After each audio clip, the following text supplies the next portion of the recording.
Joe, it's showing now in the corner. You're live on YouTube. Upper left. Okay. Yes, I have the same notification. Thank you, Counselor. I see it. Meeting is now streaming live on YouTube. Is yours showing that, Joe? No? Yeah, but I'm not seeing it on the connection that I usually see. So let me just, okay, we're here. Yep. It's Okay. working. So I counted. I don't see 15, but maybe when we do the roll call, there'll be 15. And I know Paul Santafanti's here. So if you're ready, and if MT is ready, I'm ready. We're ready to go? I'm ready, Counselor. Sorry. Okay, good.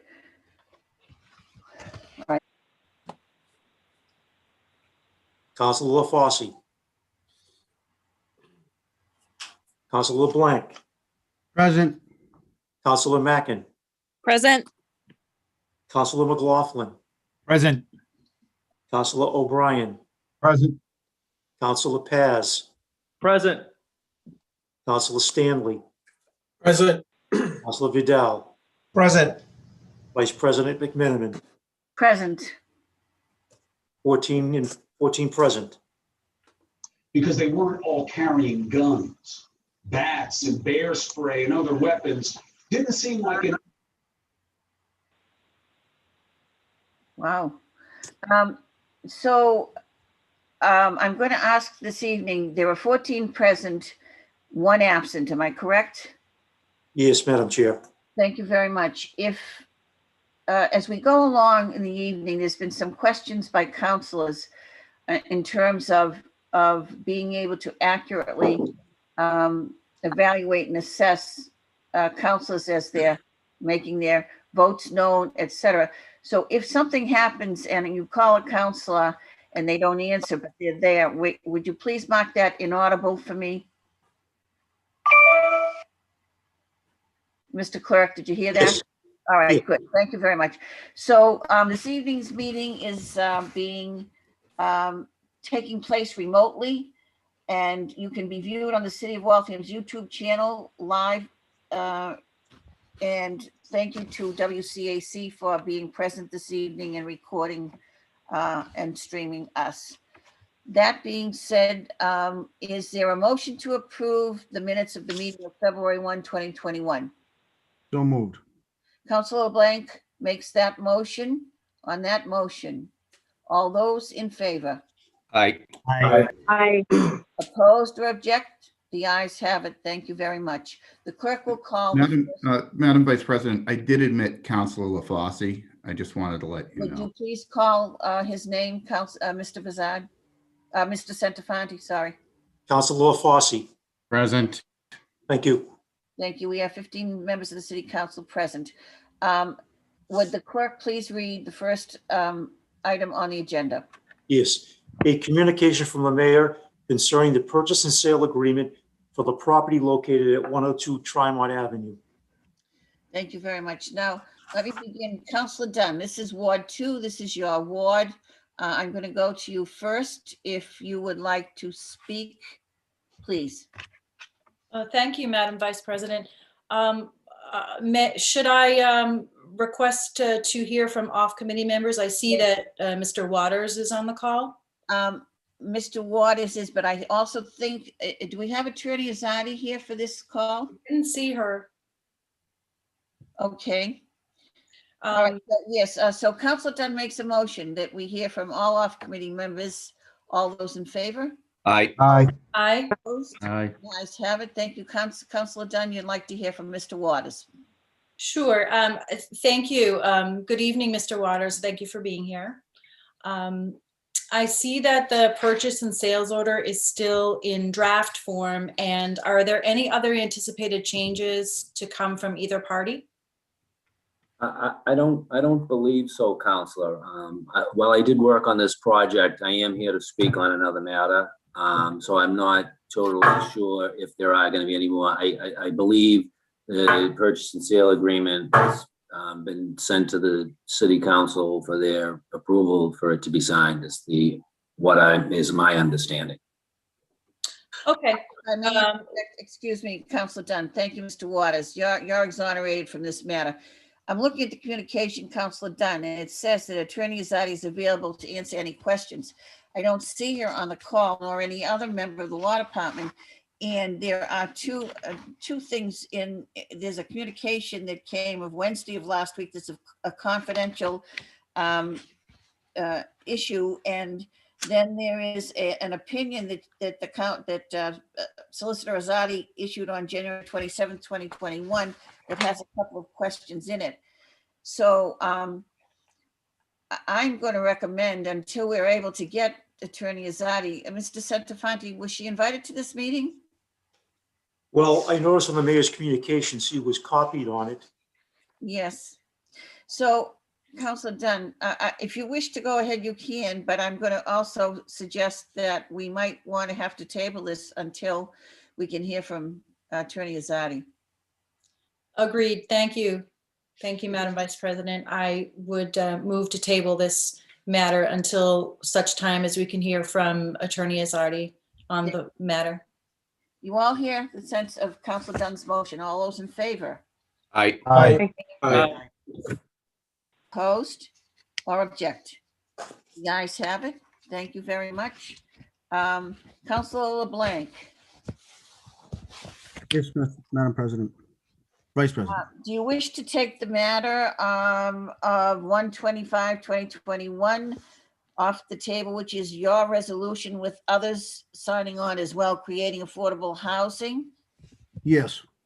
Councilor LeBlanc makes a motion to take that off the table. All those in favor? Opposed? The ayes have it. Aye. Councilor LeBlanc makes a motion to hear from an invited department head, Mr. Robert Waters, Director of Housing. On that motion, all those in favor? Aye. Aye. Opposed? The ayes have it. Thank you. Councilor LeBlanc, you have the floor. Thank you, Madam Dean. Thank you for coming in, Mr. Waters. Just to disclose, I had a conversation with Mr. Waters offline last week, just to review some of the issues of housing. And, you know, as we need to attack affordable housing to create it. And one of the ways which I happen to be fond of is homeownership. And it brings pride in the community. And we went through the different ways of potential creating it through ownership, which is, i.e., we went through whether the city would buy either a building or if we want to start simple, a condo. And if they paid $400,000 to it and they wanted to deed restrict it, you know, at 75%, they would put down $100,000 and deed restrict it and then sell it as a deed restricted condo. So the person would be purchasing it at 80% of the market value. And some of the other things we went over, and I'll turn it over to Mr. Waters after, is one of the problems that prior had, you know, they had done some of this similar in the past. It's that, you know, anyone that buys a home gets great appreciation or gains in the equity of real estate. So if it goes up 15% annually, when you get to the end, it's similar to a 401k. So somebody either that is paying, you know, affordable rent, or if it was deed restricted affordable and they can only make 5% off the property, when they get to the end of it, even though they only put down 80% of what a normal person did, they don't get the 15% return on their investment at the 80% of the value. So they sort of get, I don't know if you'd call it ripped off, but they don't get anything back on their money. So we went through a few different scenarios on that. And if Mr. Waters, if you could take us through it. And one thing I'll just point out is we had talked about the city purchasing it and then selling it. And then you're sort of picking where the person, you're picking the condo they buy. You're picking the area of the city they live in. Where if it was a little different, if it was a 20% down payment program, they would be able to choose their own property, and they would be able to choose where it is and what it is. So I'll turn it over to you, and thanks for your time last week that you spent. Thank you. Thank you, Counselor. So my feeling is if you want to, really solve two problems, get more people into home ownership and get more units on the SHI. The easiest way to do that, my suggestion is we do a home buyer program where the housing office applies for CPA funds, housing trust funds, where we can give eligible purchaser a 20% down payment, helping them avoid PMI. The individual pre-qualifies for a mortgage, they pre-qualify with us. They take a home buyer class with Watch and learn about, the ups and downs of buying property. And then they go out and choose the property they want, as you said, and they don't have the place area picked for them. So we would give them the down payment. It's in the form of a interest-free deferred loan that's due on sale of the property. The end, we would also put, my thought is a 25-year deed restriction on the property, whereas if the person stays in the house 25 years, the restriction goes away and they are able to sell the property, pay us back the 20% down payment we gave them. That goes back into the fund, and we loan it out to other people, and then they can build wealth through equity. We did this for about 20 years. We did 122 houses with about $5 million. 64 of these families are still in the houses now. I think it's a great way to tackle this problem. The only thing that was different when we did it in the mid-90s for about 20 years, the SHI, and we did not put deed restrictions on the properties. They were, the programs were in their infancy, both DHCD and 40B and the deed restriction. So this would be a good way, I feel, to accomplish two things at the same time. It's really the best solution for this. Thank you. And we discussed that, if somebody purchases the unit, we had, there was a little concern of the potential. I'm trying to think of how I could state this properly. If the person buys it, if the city was going to pick somebody that was at the 75%, or let's say the 75% medium income, and so that would mean the city would be putting down 25%.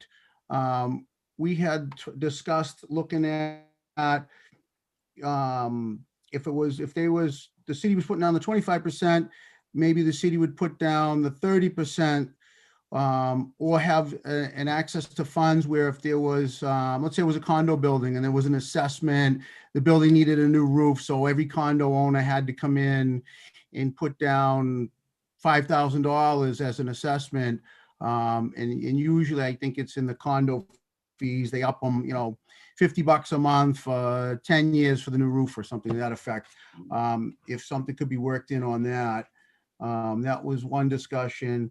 And also another thing we touched on was if we could, somebody wanted to enter into this program, Watch has I guess would be a first-time home buyers program. Yep. If we could, and I think they would Watch ends up getting a grant to host this. If we could, is there a way we could make that mandatory to be in the program to take the first-time home buyers, just so they, go in it educated? I'm not sure if we can make it mandatory, but when we did the houses before, I would say 90% of them, they have to have that home buyer certificate. And if you live in Waltham, you're going to go through the Watch program. The only reason I can see where somebody would not go through the Watch program and go to another community is if they were under the gun to close and Watch didn't have a property going. But they have been doing that, for 30 years, I think, and they do it really well. So it'll be a benefit to watch, and benefit to the community. Excellent. Thank you very much, Madam Dean. I'll yield the floor to, if there's other speakers, and if you could come back to me at the end. Thank you. Sorry, thank you very much, Councilor LeBlanc. Next on my list, Councilor Vidal. Thank you, Madam Vice President. Thank you through you to Mr. Waters. Thank you for being here tonight. And I want to also thank Councilor LeBlanc for bringing this resolution in regarding affordable housing. He and I share the this whole home ownership aspect of affordable housing. I think it's key for our community to take that step for folks who want to stay in Waltham and they want to commit to our community and become homeowners and eventually become proud of being Waltham residents as a homeowner, which is, I think, that says a lot about their commitment to our community. Mr. Waters,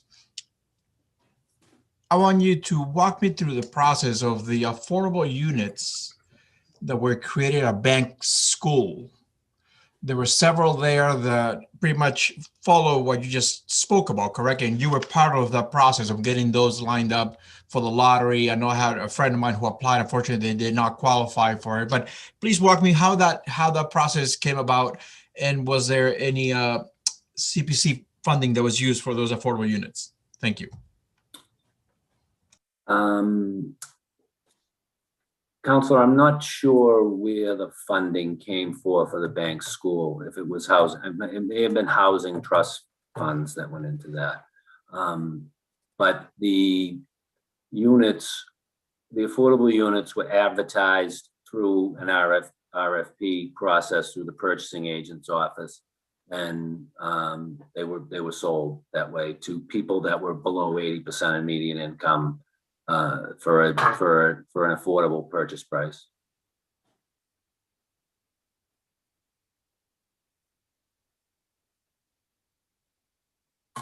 Sorry, here we go. All right. So the RFP process, it's something that your office was in charge of being part of that, along with the purchasing agent, correct? Yes. Okay. I know of another complex that had a couple of affordable units, which is 218 South Street. I believe one was actually sold last year for $320,000. That was unit number 17. Now, did the folks that owned it and then sold it, did they have to go through your office in order for this process as an affordable unit to continue? They go through our office in terms of they send us a letter that they intend to sell. The city tells them that we don't want to exercise our right of first refusal to buy the property. And then our role is to verify the income of the eligible purchaser. Okay.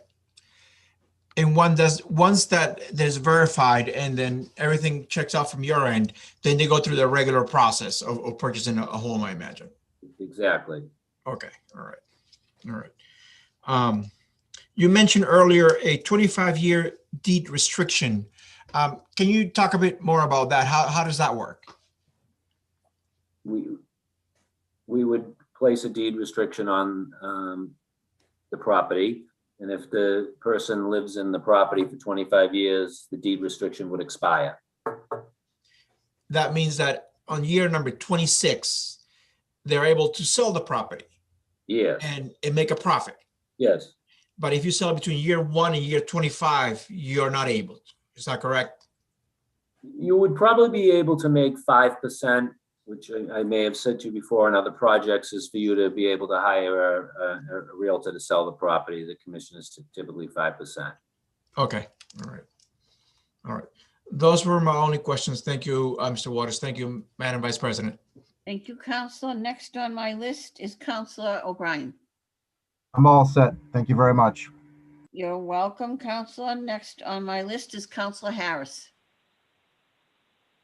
Thank you, Madam Dean, and thank you to the counselor at large that brought this forward. When it came on forward, I did co-sign for this because I do believe that this is one of the many facets solution building that we've got to do to build affordable housing in Waltham. Home ownership needs to be attainable, and building that into an affordable housing program is really important. It is something that the city has done before and was successful in. So I'm appreciative of that. Through you, Madam Chair, to Mr. Waters, good evening. Good evening. So how does one reestablish a program like this? I'm really into the actionable aspects of how to bring an affordable housing home ownership program forward. I think that's something that, you know, maybe other councilors would be interested in as well. But how could we begin to establish this, turn it from a resolution to actually actionable policy? Can you help us there? Well, the steps would be applying to DHCD so that we would be able to get these houses on the subsidized housing inventory. We would then apply to the Community Preservation Committee for the funding, or the Housing Trust, or try and get federal funds any way we could. And then we would just start the program like you would any other program. Get it up on social media, on the city's website, and let people know it's available and get it going. Update the paperwork, you know, I'm sure. Update paperwork, Yeah. right? And then also identify the properties. So it Yeah. sounds like the mechanics of this policy building are in place. The facets of what we've got to do, the building blocks or Lego blocks of what we've got to do are already here. It's a matter of moving that forward. Is that correct? Yes. Okay. And then I guess to get this moving, you know, we would need to possibly, as a next step, request that the mayor begin this application process, or how would you move it from here forward? I know the mechanics in terms of the rules, but is our next request process to request that the mayor take this action to help us build such a policy? I would think so. Okay. Those were my main questions. I mean, I do want to thank you. You've come before this committee many, many times to speak on housing. You've also come before Community and Economic Development, and I know the Housing Committee. You are a tireless champion of housing, and you're a housing advocate. You've worked with all the nonprofits, and we do appreciate, and you're a wealth of knowledge. I've learned so much talking with you, and I think this is helpful. I'll yield the floor, Madam Chair, to anybody else who wishes to speak on this, but I'm wondering if the councilor from Linden Circle doesn't want to make a request. I certainly would support it. This is your resolution. You started to author. I did sign on, but maybe to request that the mayor move this forward. Nothing further. Thank you very much. Excuse me. Thank you, Counselor.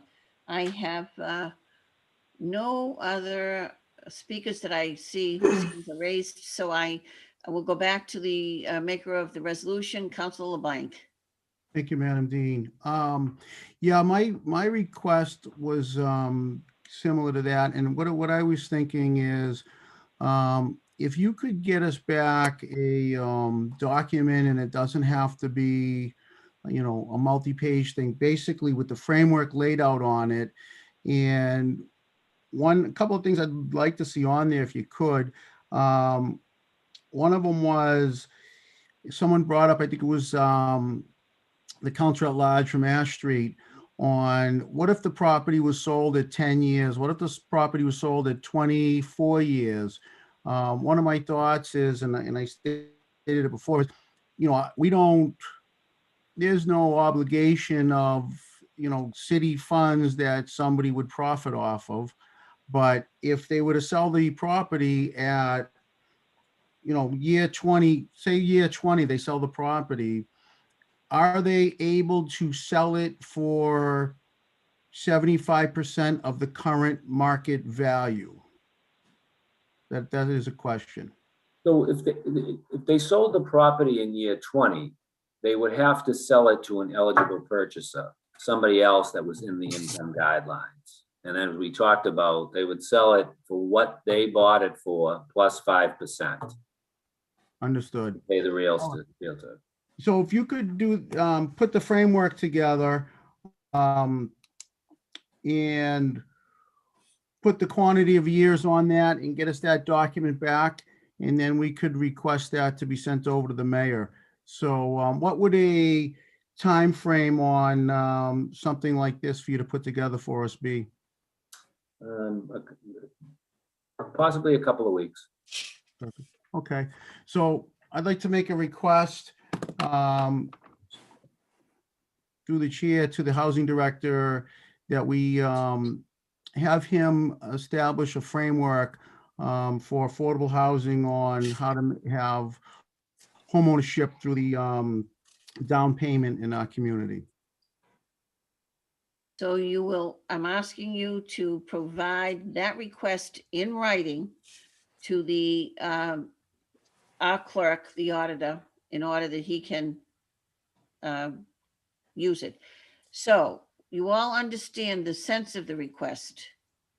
All those in favor, Aye. Aye. opposed or object? There are none, the ayes have it. Councilor Blank. Thank you very much. I move to lay that matter back on the table. Councilor Blank moves to table the matter. And before we do that, Mr. Waters, you'll let us know when, at what convenient time you'll be able to come back to us in a few weeks. Fine. Thank So you very much. the matter is, the motion has been made to lay the matter back on the table. All those in favor? Aye. Opposed? The ayes have it. There are no other matters, new business, or unless someone wishes to take something from the table of the committee of the whole. And if not, I would entertain a motion that we adjourn at 8:28. Move to adjourn. Councilor Pass made the motion to adjourn. All those in favor? Aye. Aye. Aye. The ayes have it. Thank you very much. Good evening, everyone. Finance will stay on the line and meet immediately. Okay. Ordinances and rules will meet right after finance. Thank you. I'm not done. I'm just going to the bathroom. Wait for Councilor. Clerk Senafani, I believe the staff is ready. So when you are ready, you please let me know. Ready, we got, Mr. Chairman. All right. The time is 8:29. We're calling the Finance Committee meeting to order. Would the clerk please call the roll? Councilor Durkee, Present. Councilor LaFosse, Present. Councilor McMiniman, Present? Councilor Vidal, Present. Chairman LaCava. Present.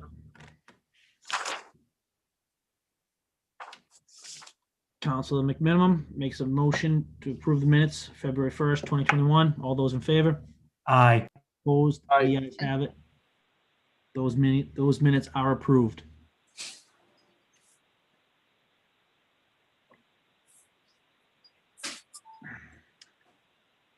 Next on the list, Yes, a communication from the mayor requesting the acceptance of numerous gifts from Karen O'Brien for the City Hall Museum Room. Councilor McMinimum. I make a motion to accept the gracious gifts from Karen O'Brien, a great lover of Waltham, as is her entire family. So I'll make a motion to accept those gifts and ask that a note of appreciation be sent to her. You've all heard a sense of the motion. All those in favor? Aye. Opposed? The Aye. ayes have it. That is approved. Again, thank you for the mention of the letter of thanks, Madam Dean. The next matter is a request of the mayor to accept 5 pewter ornaments of Waltham Fire Stations from Kathleen B. McMiniman for the City Hall Museum Room. I believe I have Councilor LaFosse to speak. Just kidding. Madam Dean. Thank you. So unfortunately, they're not fire stations. They're 5 fire trucks. One is a ladder and the other 4, I think, are replacement trucks that were put in the various stations. And those pewter ornaments were given to the councilors who served, I think they go from 2006 to 2009. They were given to us by the the firefighters union in appreciation for their new equipment and new vehicle that made their job a lot safer in their opinion, and our opinion as well. So I think they'll look very nice in the museum and commemorate, our great fire department. So thank you for accepting them. Are you making a motion? I make a motion for approval to accept. Yes, thank you. Dean makes a motion for approval on the motion. All those in favor? Aye. Opposed? The ayes have it. We are approved. And, Mr. Chair. Stefani, I definitely would like to see a note of thanks sent on that one as well. Yep, I was actually going to say that, Mr. Chair. Thank you very much. Thank you. The next matter on the agenda is a request of the mayor to appropriate $25,900 to fund the development of a calibrated water distribution system hydraulic model for the CPW Department Water Division. Looks like we have CPW Director Michael Chasen on the line. Yes, Counselor, thank you. So this request is for a development of a water distribution hydraulic model. So we have a contractor, that's the bid price or the quote price that we got. The purpose of the model is to provide the city with an evaluation of the water distribution system, including water mains, tanks, pump stations, valves, and all the other infrastructure. This is something that we're working on with the engineering department, with the new city engineer, and it's something we all agreed that is needed moving forward. He also has a request for funds in front of you tonight, and the two projects work together. They seem very similar. They're different, but will work together to kind of lead us in a direction of where to go to make repairs and upgrades and changes. And that's it. Thank you, Mr. Chasen.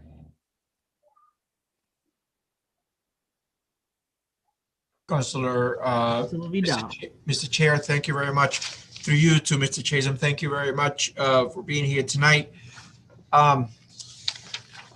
When you are referring to a model, is a model says to provide an evaluation of our water distribution system? Is that what that is? Is a model? I'm just trying to make sure that we're buying exactly what are we buying here. So it's a computer model where they enter all of our data in its, pipe sizes, where the valves are, and it lets us know what the demand should be and the pressures we should be getting in certain areas. And if we're not getting those, we need to start looking at, well, is there a valve closed that's causing that? If we upgrade, it'll allow us to then computer-wise put in a larger pipe in that section to see what we get for those volumes and those pressures and the demand, so that it will determine that for us, so we can see how it changes the system. Okay. Now, have we ever requested or have had this sort of a model in the past, or is this the first time we're doing this? So we had, I believe we had an old one that was done by CDM, but it was before, so it was just, 20 years ago. It was before my time here, and I think it was before even when Steve Casaza was here. So he was here a few years before me. I don't actually know when it was, but it's out of date. We don't use it. There was some other issues with it. So it was time to do a new one. And we've, with Ian McKenzie, he's an assistant city engineer. He's been up looking into all the information on pipes, so that all of the information we're giving to the company will be up to date. So they'll be, really using what we have out there to make the model. Okay, and this will definitely provide us with a lot of information that you'll find, I'm sure, useful.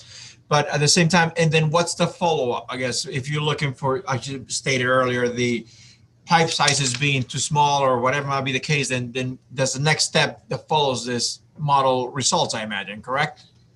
Yeah, so then we can look and see, like if we're looking for or fire flows and, how do we get, more water to a section of the city where maybe the hydrants aren't hitting the numbers that the fire department wants. The other thing is, and Bob will talk on this when he goes for his money, we'll use these two projects together to determine where we need to make our upgrades and where we can spend our money the best way, to hit areas that both need to be upgraded, but also are the oldest in the system or most likely to, burst or break first. So, and I think, when you hear his project, the two of these projects will go together, which is good. Mhm. Okay, great. Thank you. It seems like you stated something like 20 years ago, we did this before, and I guess it's about time to do it again, right? Yeah, now's a good time. Yep. Okay, all right. Thank you, Mr. Chatham. Thank you, Mr. Chair, as all my questions. I can't put my hand up, but would you please put me on the list to ask questions? The share screen has been disabled. Nope, Madam Dean, it is you. Okay, thank you. So I see Mr. Nguyen on the Zoom call with us. Are you both here? And Mr. Chasen, you keep referring to when he comes to talk about his portion. What are we talking about? I have two requests. Let me back up a second. I have two requests that I see here. One is the water piping condition assessment computer modeling software at 20,000. And then the other one is a calibrated water distribution system hydraulic model at 25,900. So we're looking for two separate requests here, Mr. Chasen? Correct. Which one are we talking about now? The water distribution model? Yes, for 25,900. Do these fit together or are they separate? They're separate, but the two projects together will give us a lot of valuable information. Okay. So we will use the information that's generated from both will help us move forward with future projects. Okay, Mr. Nguyen, you're on the call. So if you need to jump in here, please do this. So I have a number of questions in terms of the water distribution model, and we are talking about, it's not a lot of money, in my opinion, 25,900. And I see what it's supposed to do. The quote from the firm is attached. So I looked at the model. Are we talking about, don't go away there, Mr. Chase, and I want you to stay on this call too.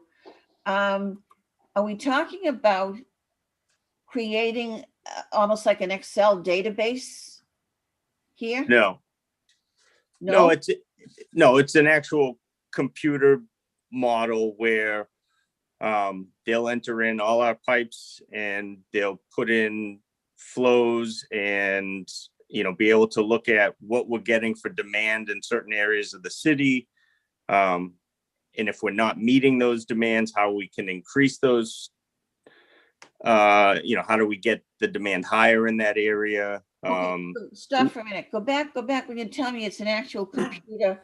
It's a computer model. So for example, in the hills of Glen Meadow East, a lot of the people up at the top of that hill have had terrible water problems for years. Summit Street in that neighborhood, same thing, water problems for years. The old pumping station that was behind the Stanley School, I don't even know if that still exists or it works. But I hear what you're saying. How are they going to gather the data? How are they actually going to go out and get in the field and gather this data? So we have all the data in our GIS system currently. Okay, and we got that from where? Excuse me, we got that from where? So we've got it from all of the past projects that have been done, and all of the historical data that we have on what pipes and what valves are in the ground. We have that, the entire system, that data? Yeah. Okay, I'm listening. So right now, if you went on to Maps Online for the city, you could go to the utility viewer Okay, and those pipes would show up there. So in the background of that is what type of pipe, what size pipe, when it was installed. whether it's clay or PVC?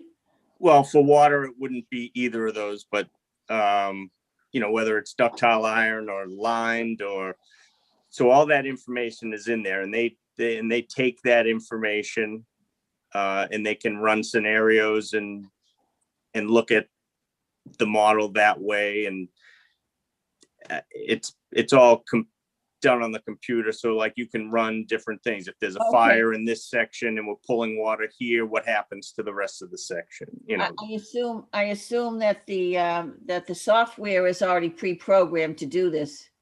Yeah, there's software that is already out there that, yes. And all we do is plug in the numbers? I think it's a little more Sophisticated than that, but yes, I guess that's the easy way to say it. They plug in the numbers and well, for run somebody like me, it's an easy way, yes. Yeah. No, me too. Okay, so that's good.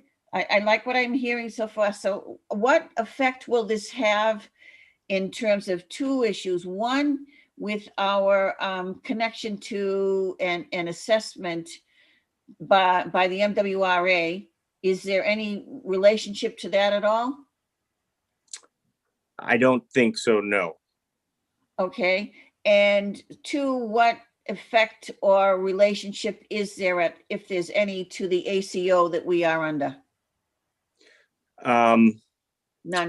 So the only thing that would help is that, we'll be able to, this will help determine where we move forward with other projects that may involve the ACO, but it's not directly we're not doing this because of the ACO. Okay. But as I look at the request for the water distribution, when I see MWRA flow and pressure data, GIS, so are they also going to use the numbers that I'm looking at here, customer meter readings, 3 years in Excel format, pump curves, storage tank drawings? I mean, do we have any active storage tanks right now? Yeah, we have 3. The one in South Street, and where else?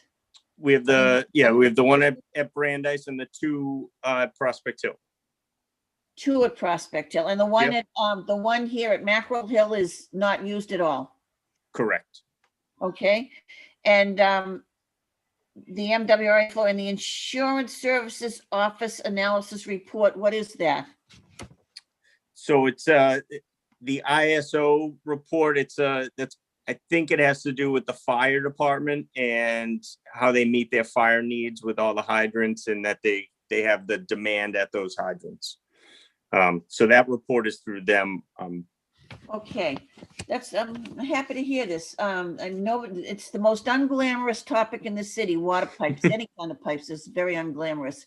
It's not, doesn't sell anything, buy anything, but it's a necessary component of a safe and healthy city. Mr. Nguyen, do you have anything to add to this?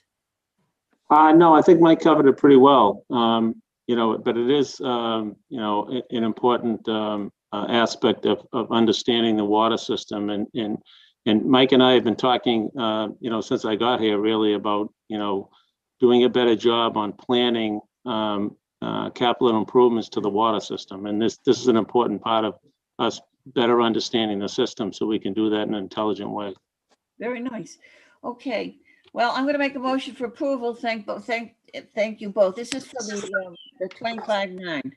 Yes, this is for the 25-9, Madam Dean. You've all heard a sense of the motion. All those in favor? Aye. Aye. Aye. Opposed? The ayes have it. That is approved, Mr. Chase, and thank you. Thank you very much, everyone. Stay on for the next one, I would assume, and hang Yes. out. Yep. Thank you. The next docket item is a request of the mayor to appropriate $20,000 for the 2-year subscription of a software application to assess the water distribution system for the engineering department. We have the Director of Engineering, Mr. Robert Wynn, who obviously just spoke with us. Mr. Wynn, please, if you would, thank you for being with us tonight. Okay. Yeah, so this is a 2-year subscription. It's for a software platform. Now, this will help us assess the water distribution in a little different way than the hydraulic model. It uses pipe data, like pipe size, material, age, break history, and geographical information like the geology, land types, environment. And it has a database of historical information from different pipe sizes, and it predicts the likelihood and consequence of failure for the piping system.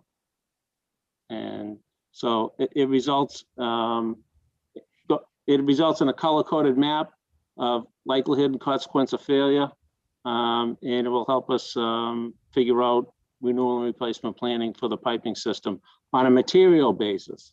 Unlike on a hydraulic basis, which the other one does. May I? Yeah. Adam Dean, you may. Thank you. So what you're saying, or what I'm hearing, is that this a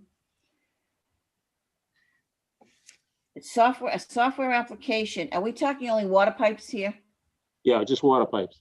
Water pipes. Yep. And I heard Mr. Chasen mention the construction material. This will assess the condition, the risk of failure, and the cost. What does that mean? And the cost of what if something fails? Yeah. So it will provide some cost information, but it looks at that. So on a pipe segment, you have how likely it is to fail. And then if it fails in a certain area, some consequences of that failure are more important than others.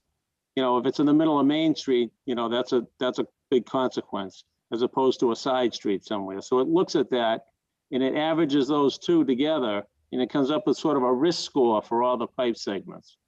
And it shows it on a color-coded map so we can, you know, in a graphical way, really get a good sense of, okay, here's where we should be on a kind of material basis.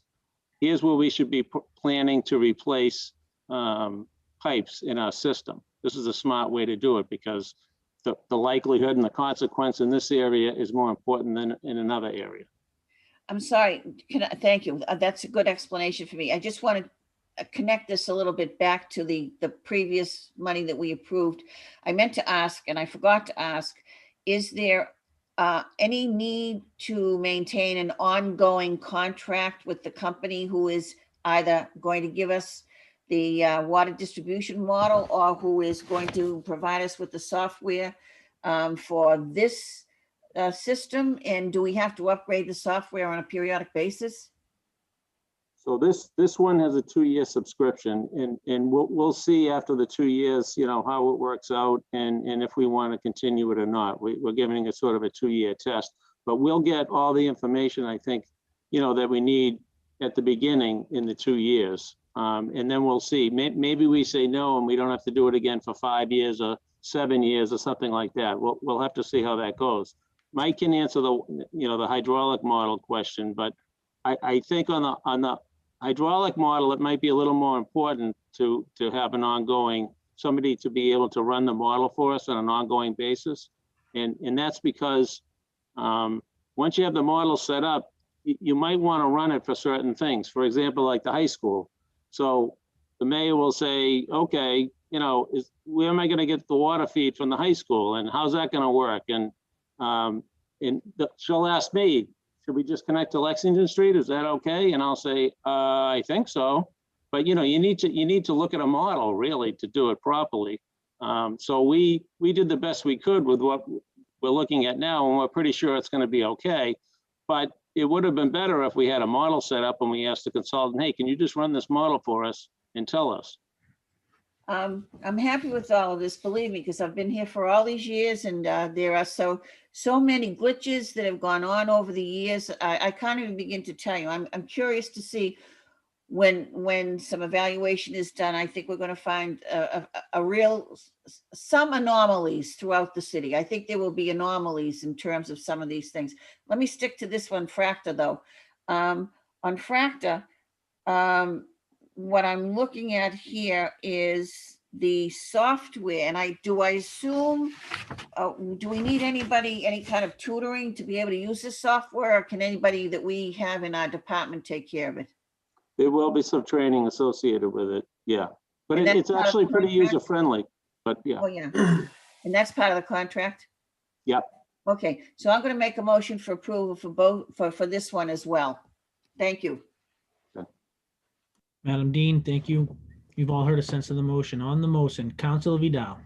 Thank you, Mr. Chair. Through you to Mr. Nguyen, thank you for being here tonight. You stated earlier that you're not sure if 2 years will be enough, or if 2 years will be a good starting point, that you might need this for more years. I guess you will not know after the end of the second year. Is that right? No, I think we'll know after the second year. Okay.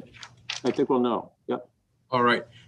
Now, is this the first time that the city has purchased or has obtained this type of software or this type of product, or you've done it to a different vendor or a different product similar? I think this is the first time the city's done this. Interesting. So I'm sure we're going to see a lot of things come up when it comes to these sort of pipes. I think it will be very interesting to see what it comes up with, yes.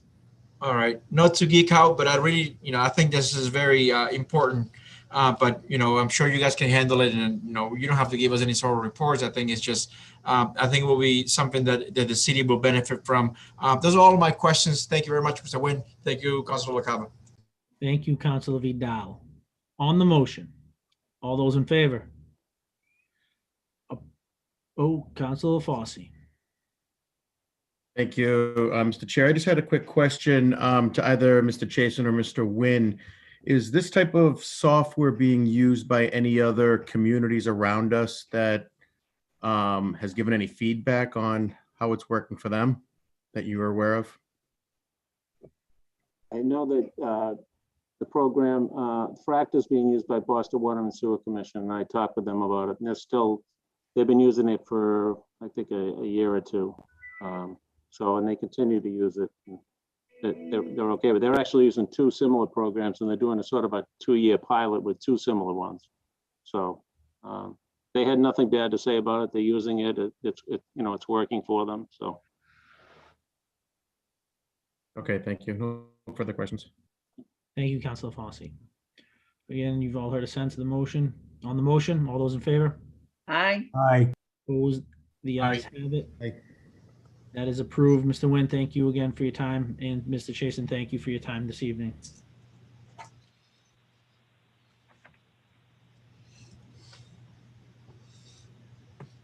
The last item on our agenda is the Council Rule 66 review of the fiscal year 2021 mid-year budget report. Mr. Senafani, if you may. Yes, good evening, councilors. The mid-year budget report is the opportunity for the Finance Committee to review the status of the current year budget from both the revenue and the expenditure perspective. The booklet you received last Thursday contains some examples and summary exhibits on the status of revenues and the expenditures through December of this year. It also contains an exhibit on the status of the Employees Healthcare Trust Fund, the OPEB Trust Fund. It has an historical listing of the debt that has been issued and is currently outstanding. And the latter part of the booklet shows all of the various financial transactions that have been approved by the Finance Committee since July until December. If you'd like, I can kind of give a quick overview, and I can answer any questions that the committee may have. I think that's great. Okay, so as I mentioned, the gist of the report is to give a status of the revenue and the expenditure side of the budget. And we try to put equal attention on both sides. For some quick summary, the major sources of revenue for the budget come from property taxes, state aid, and local receipts. Because of the pandemic and what was going on at the time the budget was developed, we had reduced our estimate of local receipts by $6.5 million. Most of that was attributable to a reduction of $900,000 in excise, motor vehicle excise, a $2 million reduction in building permits, a $3 million reduction in hotel motel tax, and $500,000 in meals tax. And if you may recall, we used $2.5 million of our reserves to help balance the fiscal 21 budget. So if you turn to page 2 of the report, you'll see a listing on the revenue exhibit of the budget for each of the various sources of revenues, what they actually have collected for the first 6 months of the fiscal year, and what percent of the budget has been collected. I would call your attention to a couple of things that are showing favorably, and that are building permits. We've collected about $3.4 million in building permit revenue this year, and that's slightly ahead of where we were at this time last year. Even though we had reduced the meals tax budget by $500,000, with that reduced budget, we're trending pretty much on target right now. Where I do have some concerns on the revenue side are on motor vehicle excise. Last year at this time, the first commitment that went out was $6.5 million. The first commitment that's going out shortly is $5.9 million. So that's a negative variance of $600,000. The biggest concern I have is on the hotel motel tax. This is a significant source of revenue to the city. It typically is in the $5 million range. Because of what's gone on this last year, we reduced that expectation from $5 million down to $2 million. And you can see that we've only collected less than $500,000 for the first 6 months of this year. And I don't see that likely to improve of any significance. So I think we're going to see a significant shortfall in the motel hotel tax. The other revenue item that's trending favorably is investment income. We had set a budget of $1.2 million, and we've only collected $225,000 to date. Most of that is attributable to interest rates, just actually bottoming out, and just not collecting very much in that area. If I could turn to the on the expenditure side, which begins on page 4, it's a list of each department, and it's broken down by their salaries, expenses, and equipment unusual. Now, as I go through it, one of the things I look for is the expectation is those accounts should be 50% expended. So what I look at are any accounts that are less than 40% expended or greater than 60% expended, and try to find out what are the reasons that's happening. Many times it's the result of some seasonality. For example, in the IT department, they pay most of their computer licenses and software programming in the month of July. So those are the kinds of things you might see, happening on a seasonality situation. Very quickly, some of the accounts that I think are trending favorably on the salary side, where I think it's the result of some vacancies in those departments, in the treasurer, building, HR, library, traffic and water admin, those departments have spent less than 45% of their salary budget up to this point. On a couple of the operating expense accounts, building utilities are trending very favorably. In wires department, the streetlights accounts are also trending favorably. That's attributable to, in speaking with Mr. Kelly earlier, that 2/3 of the streetlights are on LEDs and the repairs are being done on an in-house basis. Some of the accounts that where I see there are some concerns and where I think there may be some requests coming in for some additional funding. On some of the salary accounts, the mayor's office, police, fire, dispatch, and sewer overtime accounts, we're looking at those as well. On the operating expenses, snow, workers' comp, unemployment costs are trending, higher than budget. The other account is on the trash disposal, which interestingly, trash disposal a year ago was averaging about $100,000 a month. This year, it's up about 45%. I don't know if that's a result of the pandemic and people are putting more things out into the trash, but those are some of the accounts that you may get a request for some additional funds. What the mayor typically does is to first look to see if there's money within the department that can be transferred and repurposed before we ask for any new funds.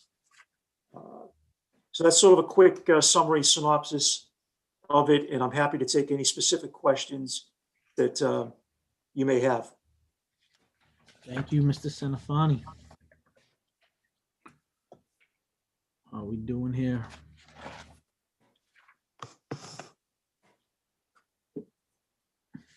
Wow, you might have knocked it out of the park, Mr. Senafani. I see a lot of hands raised. Yes, I don't. plenty. Where is? All right, I'm not seeing any hands raised on my I see screen. Councilor Vidal, Councilor LaFosse, and Councilor Durkee. All right, Councilor Vidal. So I think Councilor LaFosse was before me, so I want to, if he wants to speak Councilor before. Vidal, you can go first. It's all All right. right, thank you very much. Thank you, Councilor LaFosse. I don't want to take your spot, but anyways, thank you, Not a Mr. problem. Santafanti, for the opportunity to come in front of us tonight. And I think this says a lot of, it's gonna foreshadowing what's gonna happen in the future as we look at our city budget for 2022. The question that I had refers to page number 2, motor vehicle excise tax. And you stated that there is a 600,000 negative variant. Why do you think that is? What happened? I know the pandemic, is it some people are not paying their excise taxes, or what's going on there? No, what I'm referring to, Councilor, is in February of each year, the commitment goes out for to collect the bills on excise tax. Last year's commitment at this time was $6.5 million. This year, the commitment is $5.9 million. So we're going to be billing $600,000 less than we did a year ago. Okay. So that would translate into collecting less revenue this year than we did last year.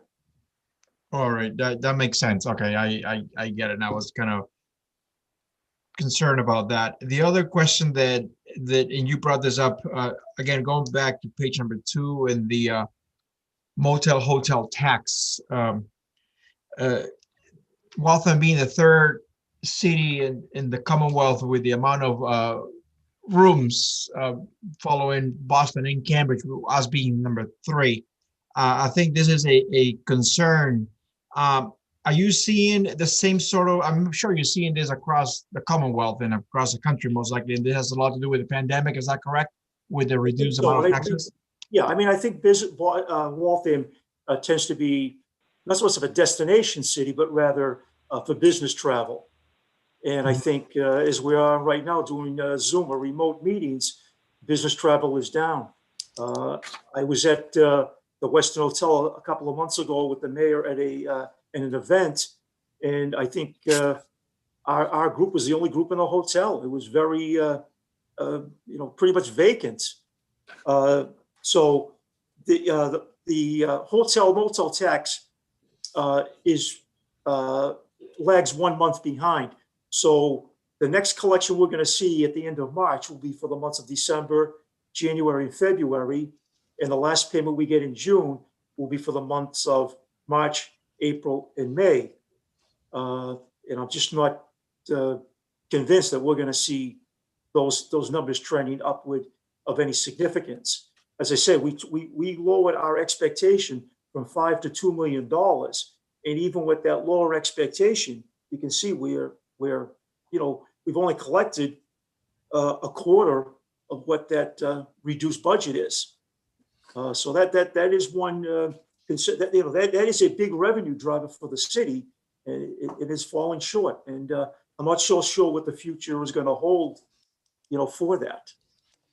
Thank you. And that's a concern that I'm sure all of us, not only us members in the finance committee, but all our councilors and all community members are concerned. I know some friends of mine do work in the hotels up on 128. They haven't been working much. And because you're right, people are not traveling because of COVID, and we're hoping that things will get better, but it is affecting our revenue as a city, but it's also affecting the pockets of many of our residents. And that's a concern, because a lot of these hotels on 128 do hire a lot of local folks here from Waltham, and it's a concern.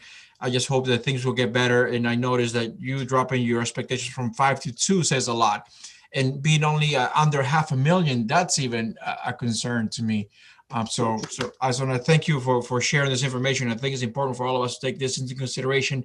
My last question is, if someone wants to review this mid-year budget report, would they go to the OpenGov tool on our website, or how does this?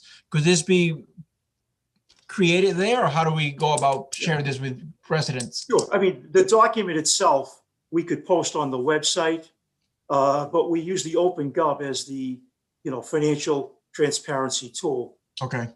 So the OpenGov is a little more robust than the report, because the OpenGov allows the user to, create their own reports and, scan things in a different manner. But, we could certainly put this out on the website in addition to that, if that were the desire. Mr. Chair, Mr. LaCava, is that possible to make a motion to request for the for Mr. Stefani to present that, or should we do that at the end, or how do you want to handle it? I think we can bring that up now. That won't end the discussion we have on it. So I think we can take that. We can take that now. Would you like to make that motion? I would like to make a motion for the Mr. Santafanti to share the mid-year budget report, fiscal year 2021, which is this document in our city website for residents to see what we are seeing. I imagine it will go up on a PDF style sort of format, I imagine. Correct, Mr. Santafanti? That's correct, Councilor. All right. Yeah, that's my motion, Mr. Chair. Thank you, Mr. Councilor Vidal. You've all heard a sense of the motion. On the motion, all those in favor? Aye. Aye. Opposed? The ayes have it. Mr. Santafanti, do you need that in writing? No, I understand the request. Thank you. Councilor Vidal, you still have the floor. I am all set. Thank you very much. Thank you, Mr. LaCava, and thank you, Mr. Santafanti. Thank you. Thank you, Councilor Vidal. Councilor Fossey. Thank you, Mr. Chair. Councilor Vidal did steal a bit of my thunder with his questions. The only thing I'm looking at, Mr. Santafanti, is the total receipts at the midway point. We're at 43% total receipts. So we're down 7% at the midway point. And I'm also seeing that our expenditures are at 54%. So it's, what is that going to do to us as a member of the finance department? I mean, obviously these numbers aren't trending favorably for the upcoming year, because we all knew that 2021 wasn't really the year in question, pandemic, but it's going to be 2022. And do we need to start coming up with a plan now for that? Well, it's a good question. It's a good observation. The way I would answer is both on the revenue and the expenditure side, there are things that have a certain seasonality to them. For example, if you look at the health insurance trust, the pensions and some other large accounts, they're fully expended in the first 6 months. So, most departments, you would expect the spending to be fairly even throughout the course of the year. So part of the reason that you're seeing a 53% percentage in expenses at this point is if you look at certain accounts, and as I said, the medical insurance, pensions, which are some big ticket items, those are fully expended, because what happens is we transfer those funds into their respective trusts where they can generate interest income on their own. So that's going to skew the 53% a little bit. On the revenue side, I can say like motor vehicle excise, the big commitment goes out this time of the year. So most of that revenue is going to be collected in the latter 6 months. Property taxes tend to be higher in the second 6 months of the year. So again, the combination of those, seasonality of revenues, expenditures is going to, even themselves out as the year goes along and comes to a close. Okay. Thank you, Mr. Sanafani. No further questions. Thank you, Councilor Fossey. On committee, we have Councilor Durkee. Thank you, Mr. Chair. Good evening, Mr. Sanafani. Good evening, Councilor. A couple of questions. When you talked about the change in projections, are you talking about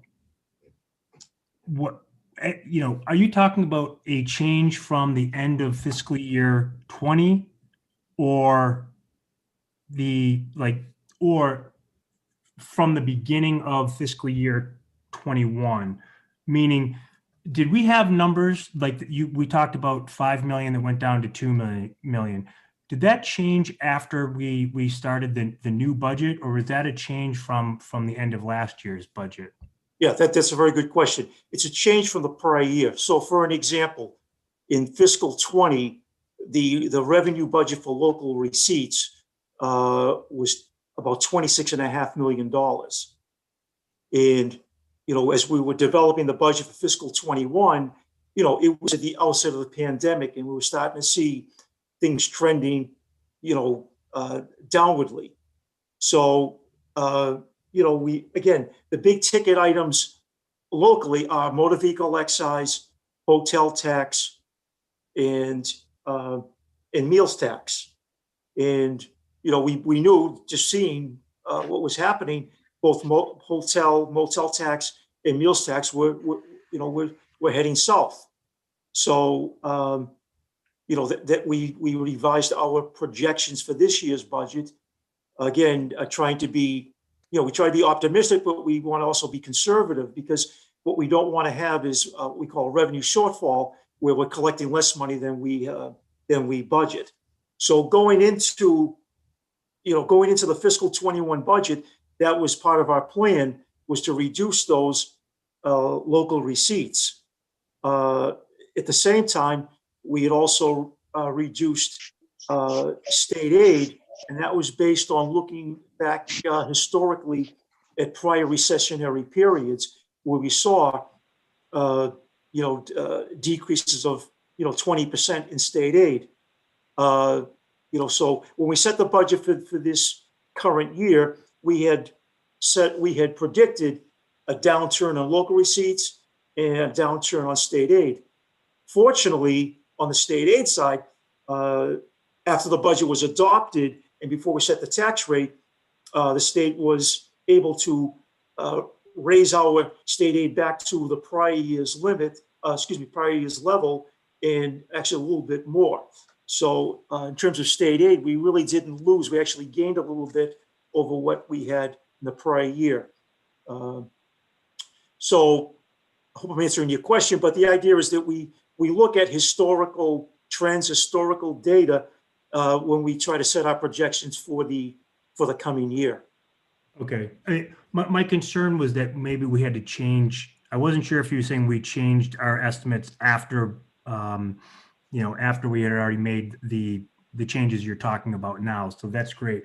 So my Yes, follow. so what happens, Counselor, is when the budget is prepared and presented to the council in May, it's based on a certain revenue stream: property taxes, state aid, and local receipts. And then when the tax rate is set in November, we look at those revenue streams again to see if there's any change. And typically there isn't anything of any significance, but this year the amount of state aid came back to its prior level. So what happened is we were able to reduce the increase in taxes and reduce the need for reserves to balance this year's budget. Understood. So I don't know if this is a fair question, but do you have an estimate, just based on reading the tea leaves, do you have an estimate of a shortfall, just based on these projections? I mean, do you see I understand there could be a shortfall, but do you have an estimate of what that would be at this point? Well, I'm hoping that, building permits are trended very favorably. And I'm hoping that, a continued uptick in the building permits might be enough to offset, some of the loss we're getting on the hotel tax and on investment income. Excise tax, again, we did lower that estimate, and, we're hoping that that revenue will come in on budget. So might there be a bit of a shortfall this year? It's possible. But again, building permits are going strong, and there still needs to be a big flurry of activity in the community. So we're hoping that, an increase in those things, will help out. The meals tax right now is trending, on budget, and maybe as more restaurants are opening, maybe that will come back a bit. Okay. And I was going to ask you one other thing. Oh, and just because, so you mentioned building permits, and just because we came up with a number, there's nothing that says that number couldn't go over 100%. Absolutely. Okay. So if there's more building, then they can. I'm hoping it's going to go over 100%, to be truthful. Okay, that's good. And I had one other question here. Page 14, it was just a small item. It was in the IT department. It was a $16,000. I guess it's a $16,000 bond issue. I guess it was late in the year. Would that be a matter of, because it's the end of the fiscal year, like there just may have been a temporary shortfall in cash and that we had to borrow? It's actually the fourth one down under technology. It says original amount $16,000. It just seems to be a small dollar amount to borrow. So is that just a matter of end of the fiscal year cash shortfall? We just had to borrow it. A good question. No, what that probably is the result of, we would have issued a bond for a larger amount for other equipment items affecting other departments. So if I were to go back and look at all of the items that made up that bond issue, the 16,000 is just one small piece of that. Oh, so okay. We issued that in April of 20. I think at the time we issued that bond was probably, I think it was about a $30 million bond we issued. Okay, so I guess just reading this, I could go back to the date of issue and just kind of add those up, because I see there's one under street, sidewalk, and surfacing and everything. Yeah, if you scroll up the last under land development on the same page, you'll see the same bond, $5 million issue. Okay, sidewalk, almost $4 million. And then if you go back, I think there was probably, I think we Okay. issued some of the, I see that. Okay, so that's just, you said, that's part of the same, that's part of the same bond? right. Okay, my bad. Okay, that's all my No, questions. it's a good question. All right, thank you. That's all I have. Thank you, Counselor Durkee. Off committee, I have Counselor O'Brien. Thank you, Mr. Chair. So, Mr. Senafani, I'm just curious to know how are the retirements looking compared to past years this year?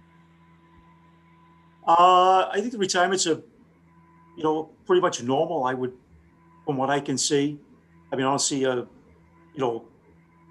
large influx of people retiring. I think it's just, it seems to be the normal amount of people leaving. I mean, this is, we're on the city side. I can't really speak to the school side because they're under the mass teachers. But in our retirement system, I think just the normal number of people that retire. Yeah. And then as far as the health insurance, we're still self-funded, right? That's correct, yes. And so are claims obviously down for the last 11 months? Claims have been down, yes. Yeah, because people obviously aren't going to the doctor. So there'll be some savings there. Right. Right. Yes. So as you probably remember, Councilor, you see, all that money that we appropriate to healthcare, it's transferred into the trust, primarily so they can generate interest, and that money is used to pay for the bills. And if you look on page 11 of the report, you'll see the status of the healthcare trust. So, we've spent, a little less than half of the money that has been appropriated into the fund. Right. Do we still pay for Medicare Part B? We do, yes. We do. Okay. All right. Thank you, Mr. Chair. That's all I have. Thank you, Mr. Senafani. Appreciate it. Thank you. Thank you, Counselor O'Brien. On committee, second time, I have Counselor Vidal. Thank you again, Mr. Chair, through you to Mr. Santafanti. One last question I forgot to ask. On page number 2 under local receipts, departmental revenue, two things that jumped out at me, the recreation area and also the other department revenue. Recreation going 153% budget collected. Another revenue is a budget of 371,000, only getting 37,000. Can you tell me what those are, or especially the second one? Sure. Well, first on the recreation, as you may recall, a lot of the programs didn't get going until after the fiscal year started. So typically a lot of that revenue is collected in June for the summer programs. So because the programs didn't get going until after July 1st, that's where a lot of that revenue came in. On the other department revenue, see, what we have is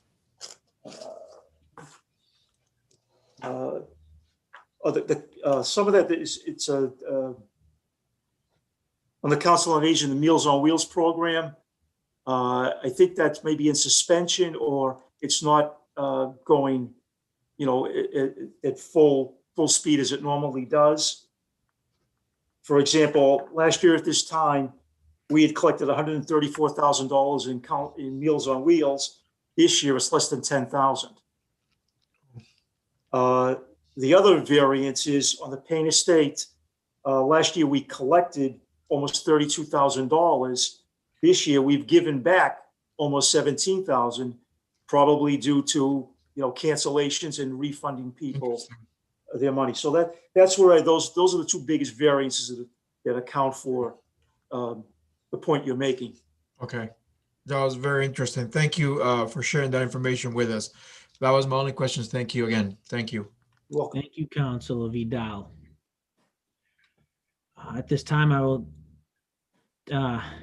do as the dean would do and say from the chair, if you guys will indulge. I do just want to ask one question. And I know it's been spoken about a few times, Mr. Senafani, but I just want to wrap my head around it a little more clearly. In terms of the building permits, in years past, I know we've been very close to the 100% projected because a large permit had been approved or something, and that put us close to that 83%. halfway through the year like we are now, but it didn't seem to be the case here. And I know you mentioned you're hoping that we go well past 100% projected. So could you just indulge me, just speak a little deeper to that? Have we approved any large projects that, have gotten us that 83% projected already? Or do you think, when you say you want to go above 100%, do you think it will blast well past 100%? Well, yeah, I mean, what I'm saying is that in 6 months, we've collected 83% of our projected revenue. Of course. I'm hoping that in the last 6 months, there'll be activity that'll get us above that 100% threshold. Great. So you're confirming that there wasn't a large project approved that you had in your special. I know you've said we expected this X project to be approved, so that's why we're already at 83% halfway through. Nothing like that has come through this year at this case. These are just permits that continuously are coming through. Yeah, I mean, I don't have the tip of my hand, That's fine. what specific projects. I'm sure there are, several large projects that have contributed to that. I mean, that's a significant number. I mean, it's not just, small commercial or some residential, improvements. I mean, I don't have that information with me, but we can certainly provide as a follow-up and get you some of the projects that are undertaken. Not needed. Don't worry about it. I understand what you're saying. I appreciate that. Thank you, Mr. Sanafani. Madam Dean, before I do anything with this, I noticed you were looking. Would you have any questions? I really don't, except to say that we financially and fiscally as a city, we have always been very prudent. And that's because the people at the top are very observant and frugal. I'll use the word frugal with spending the money provided by the taxpayers. And for that, we are a financially well-run city. We've proven it year after year after year consistently. I feel very good about looking at this mid-year review. And to your credit, Mr. Chair, you're the first chair that I know in the history of ever sitting on this committee who's ever been able to get this done at the right time without prolonging it. And good for you. Congratulations on that. I think we got a pretty comprehensive look at what the mid-year fiscal picture of Waltham is. And I think all we can do now is keep our fingers crossed and keep doing what we're doing. So thank you very much, Mr. Chair. Thank you, Madam Dean. And again, Mr. Sanafani, I want to thank you again for you and your office putting together this document to review. And at this time, I do want to let you know that we have yet to hear from the school committee, who is factored into the Rule 66. And as to speaking to Mr. Sanafani earlier, at this time, it would be wise to table this matter. So when the school committee has their presentation ready, we can refer to this document and we can bring this off the table. I'll make the motion to table. Thank you, Madam Dean. With that being said, you've all heard a sense of the motion. On the motion, all those in favor? Aye. Opposed? The ayes have it. It is tabled. Aye. Next, Councilor LaFosse moves to take the funding of affordable housing resolution from Councilor Stanley dated 1/25/2021 off the table. All those in favor? Opposed? The ayes have it. That is before us. Councilor LaFosse makes a motion to hear from off-committee members. All those in favor? Aye. Opposed? The ayes have it. Councilor Stanley, I believe you are here and ready to speak on this. Yes, I'm here. Thank you, Mr. Chairman. Thank My you. apologies for 2 weeks ago during the storm. Warrendale was out of power and internet access most of the day. We got it back on for the council meeting, and then I lost it again. So I wasn't able to get back on. So the resolution that's before you, and I sent along some backup information just to try to help facilitate things along the way. It is in regards to affordable housing and raising some revenue to pay for the different projects, programs, ideas, proposals that are out there. You know, whether it's purchasing whether it's funding something like the transfer of the armory into affordable housing, or vouchers, or any one of the other great programs that the city of Waltham runs or has run in the past, including helping with home ownership. It all requires money.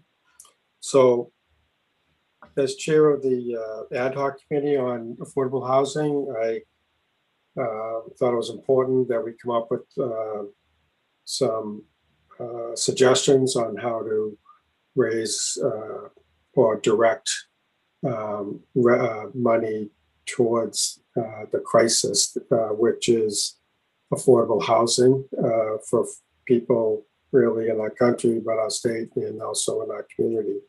As many of you know, a lot of the folks that live in Waltham have been forced out economically with the high increase in rents, and also historic increases in property values for residential homes. So it's a big problem because we want to be an inclusive community for everyone, all walks of life, including economically. And there are a lot of jobs in Waltham which the city relies on to keep the city going in a business sense. And,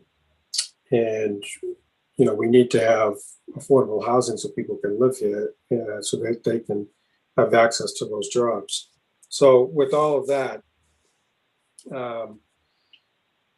there's two ideas that came out of our ad hoc committee housing report, which I hope all of you have had a chance to read. And one of them is to really, you know, the resolution to allocate 5% of our annual revenue from building fees towards affordable housing, and have it directed to the Municipal Housing Trust Fund. And as you know, the Municipal Housing Trust Fund is the mayor proposes money to be spent out of that fund, and then the council approval from the council is required. And as you also know, it's incredibly hard to create affordable housing. And you know, we saw that with the efforts with the Bank School and also Harding School. It's not an easy endeavor, and that's why I think it would be important to set aside money annually, and also make a statement that this community is serious about assisting in finding additional ways to in assisting those to have affordable housing in our community. So a provision of the resolution was to, you know, obviously it's at the discretion of the committee and then the council, but if the committee were to approve it, you know, the idea was, well, let's not place any additional pressure on the city. So let's make it a post-pandemic item, even though as the auditor was just saying, and I was listening into your discussion, how revenue was down in certain areas like hotel excise tax. building permit fees. We're hopefully making it up in other areas. It's still, we are still in a pandemic, and it's an economic crisis, and we don't know what's going to happen. So that's why I put that thought out there. And there's, so on average, Waltham, according to the building department, the last 10 years, on average, we've received $7 million annually in building permit fees. And 5% of that is 350,000. So it's not a huge amount of money, but it's a significant amount of money in that I don't think, we don't have a direct revenue stream for affordable housing currently, or money set aside specifically for that on an annual basis. And there's a link between where the money would come from. Obviously, it wouldn't come from the average Waltham residential taxpayer. It would come from mostly corporate America, on 128, where we get the largest amounts of our money, or other large developments that occur in the city, or redevelopments, or if you will. And as I mentioned, they require folks to work in those buildings, and why not set aside some money to help that very cause? So that's one thing. And the other was another revenue stream, which doesn't really compare financially, but I just wanted to kind of go through and explain it. It's something that I think we should do, and because it's there, it's available, and again, it would be just year after year money coming in, and that's a community impact fee on short-term rentals, and it's available to communities that have already adopted the excise, the room occupancy excise tax on hotels. This community impact fee would not apply to hotels. It would be an additional fee on short-term rentals like Airbnb, HomeAway, VRBO. When I talked to DOR's Division of Local Services, I was surprised by the number that we have in our community, and I can't remember the exact figure right now, but it's easily attainable by the committee through DLS if you so wish.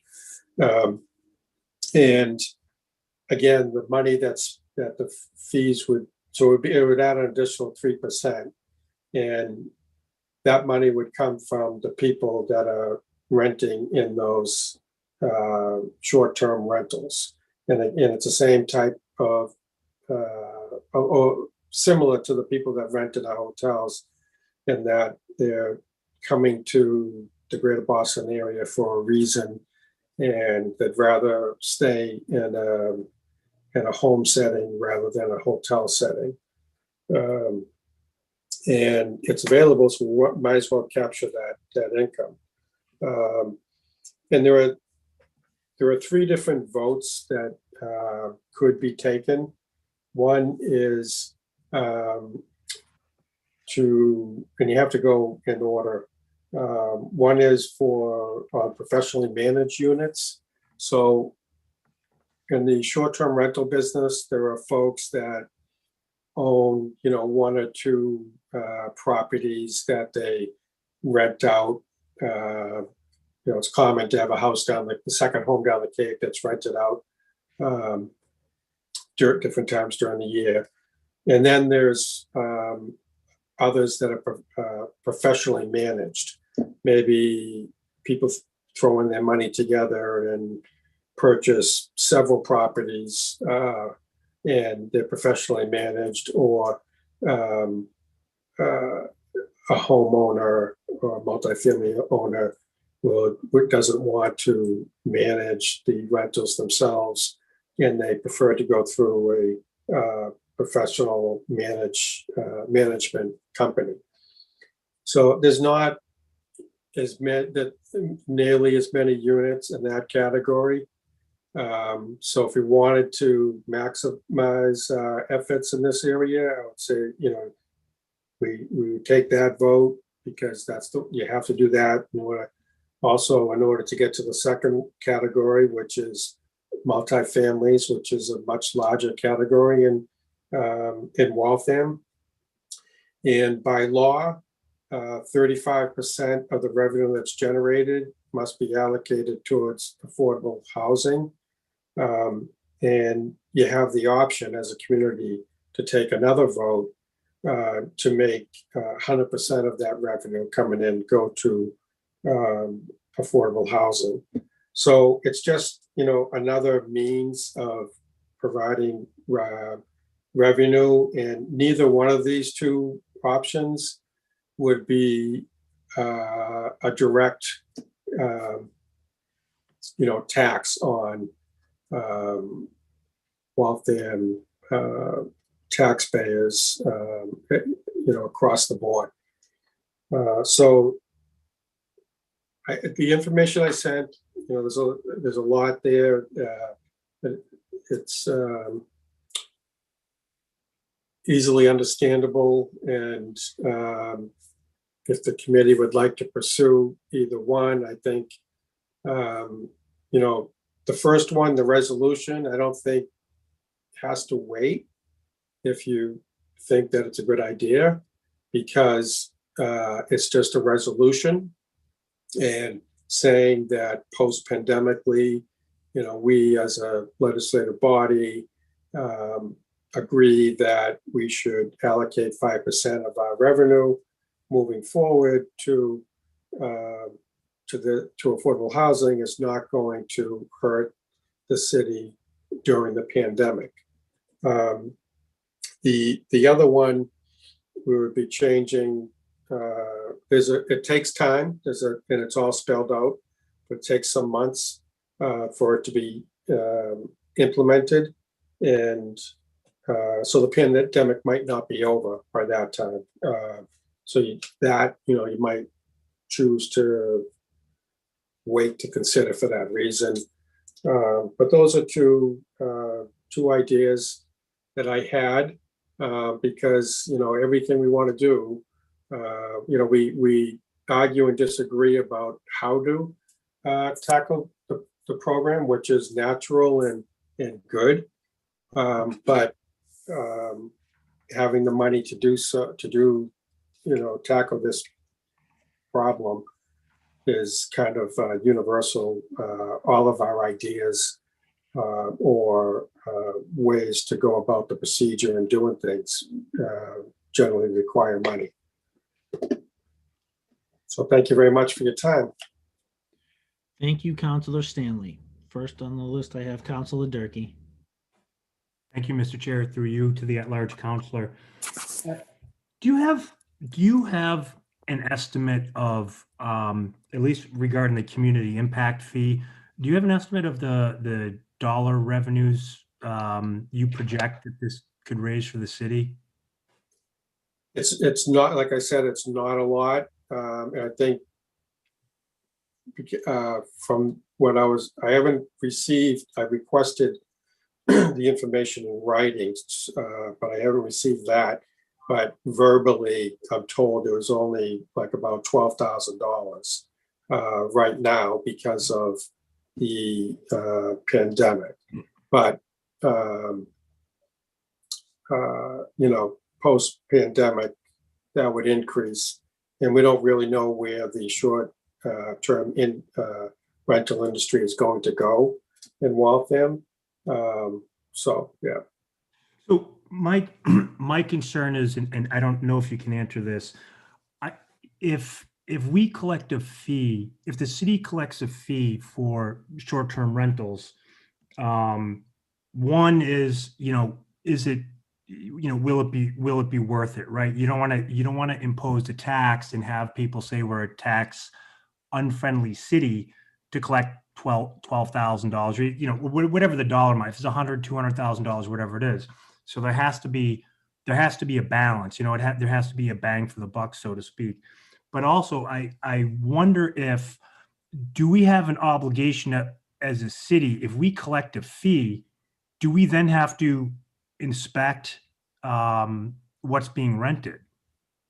Meaning, do we have to spend city resources to say, hey, now that we know that you're renting this room, you know, for safety for outsiders, you know, we certify this room. You know, are you aware of anything like that? Like, would there have to be an inspection? I can answer that. First part of your question was collecting the money. Waltham would not collect the money. The people that rent out their property have the burdens on them to pay DOR, and then DOR quarterly distributes money to communities that adopt the community impact fee. And I'm not aware of any requirement for communities to inspect these properties. I know some communities chose to do this, like Yarmouth, and they simply have health inspector walk through homes to ensure that it's, you know, clean, not dangerous, and livable. And they do that so that they know who's renting and who's not renting. And they charge a fee for that, you know, nominal fee, but no, I'm not aware of any requirement that Waltham has to do that. Hey, just a quick question. If we took a percentage of building permit fees, you know, so 5% of $4 million is $200,000. Could we just as simply, you know, vote to put money, you know, I don't even know if we can do it, move money from, say, the CPA and just put it into a trust, or is that something that should go offline? Well, so I believe CPA money can, and I think has been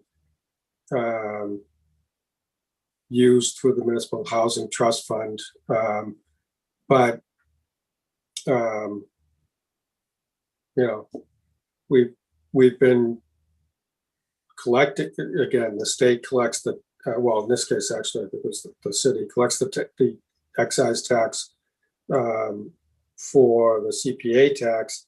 And, you know, aside from the units that the city built themselves, there's been nothing permanently produced. So it's just not that easy of a thing to do, and money is required to do it. Now, the idea of linking it to building permit fees is it's not coming from the average taxpayer. It's primarily coming from big developers. And, you know, that Waltham does extremely well.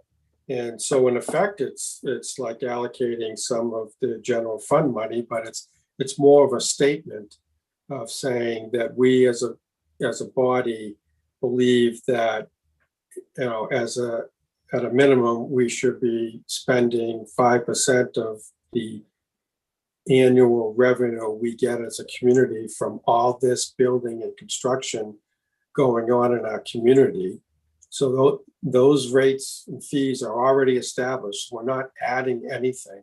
We're just saying that 5% of all that should be sent to the Municipal Housing Trust Fund. Understood. That's the idea. I'll end with this. My concern was if this had been implemented last year and we're looking at the budget and we said, oh, well, instead of having, you know, $4 million, we now have 3.8. You know, I suppose I I suppose you could end the you could end the program and say, hey, we need that $200,000 back. I just think it could be, doing it this way could limit our opportunities, I guess you would say. But that's just thinking out loud, just trying to, figure out what's best for the community. What opportunities? I don't understand. You mean spending it Well, somewhere which is else? limiting. If you have to put, if you must put 5% of that funding into the trust fund, like now it's required, you can't undo it. Now you just have $200,000 less to pay everything else in the city. I don't know if Right. that's a big enough So- impact. I don't know if that's a big enough impact to affect things, but I'm glad we don't have that implemented right now, because it would be tying our hands. But I think that's something for the full council to Right. discuss and decide. So just on that, Yep, go ahead. that's why I recommended a resolution, because a resolution is not binding. And the other option is to go through a home rule petition, which would bound the mayor to dedicate 5% of the building revenue fees, no matter what, to the Municipal Housing Trust Fund. And by taking this first step, by making a resolution, and it shows the mayor that there's broad support by the elected officials in the city of Waltham to do it. I would hope that it would encourage her to then, provide that funding. I think we all talk about how important affordable housing is, and, it's time to create some revenue streams. And again, be recognized. And first of all, Waltham, as the vice president has said, is very well off financially. Okay, I've sat on the Ways and Means Committee for many years in the State House, and believe me, we have nothing to worry about compared to most communities in the state. And it's not 4 million, it's on average 7 million. I think the previous year was 8 million that came in. And if I followed the auditor's conversation correctly, he said that was halfway point, and he said that he expects us to go beyond his expectations, which I imagine was probably 7 million, because that was the average. Well, thank you. That you answered my questions. Thank you, Mr. Chair. Thank you, Councilor Durkee. Next on committee, I have Councilor LaFosse. Thank you, Mr. Chair.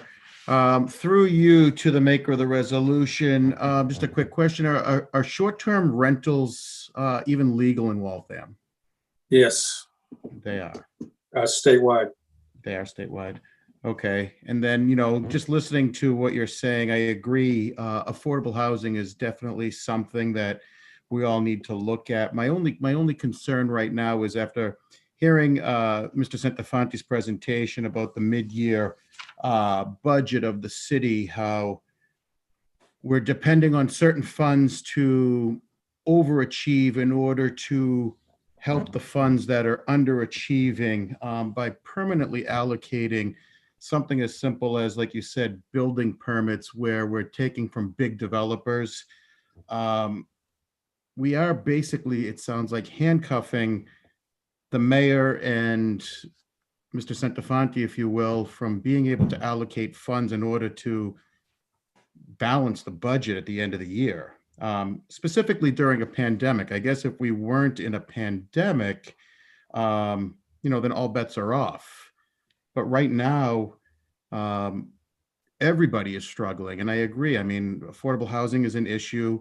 We have a rental moratorium. So the people with multifamily houses and multifamily units, they're struggling because people aren't paying their rents, or they're taking less rents to try to make ends meet.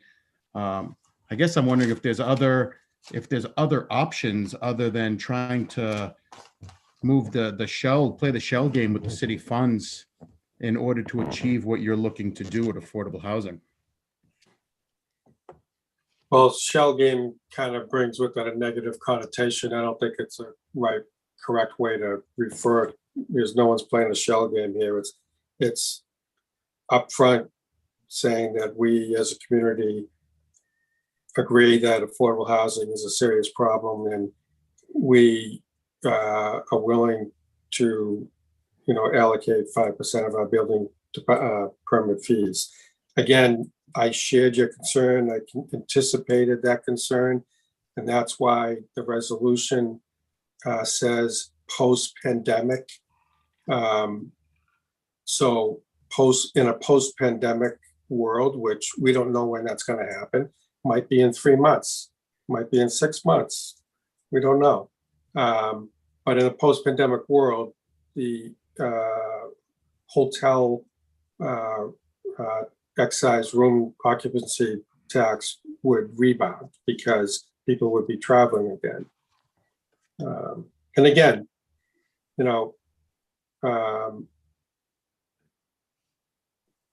we don't allocate any money to affordable housing other than some very good specific programs.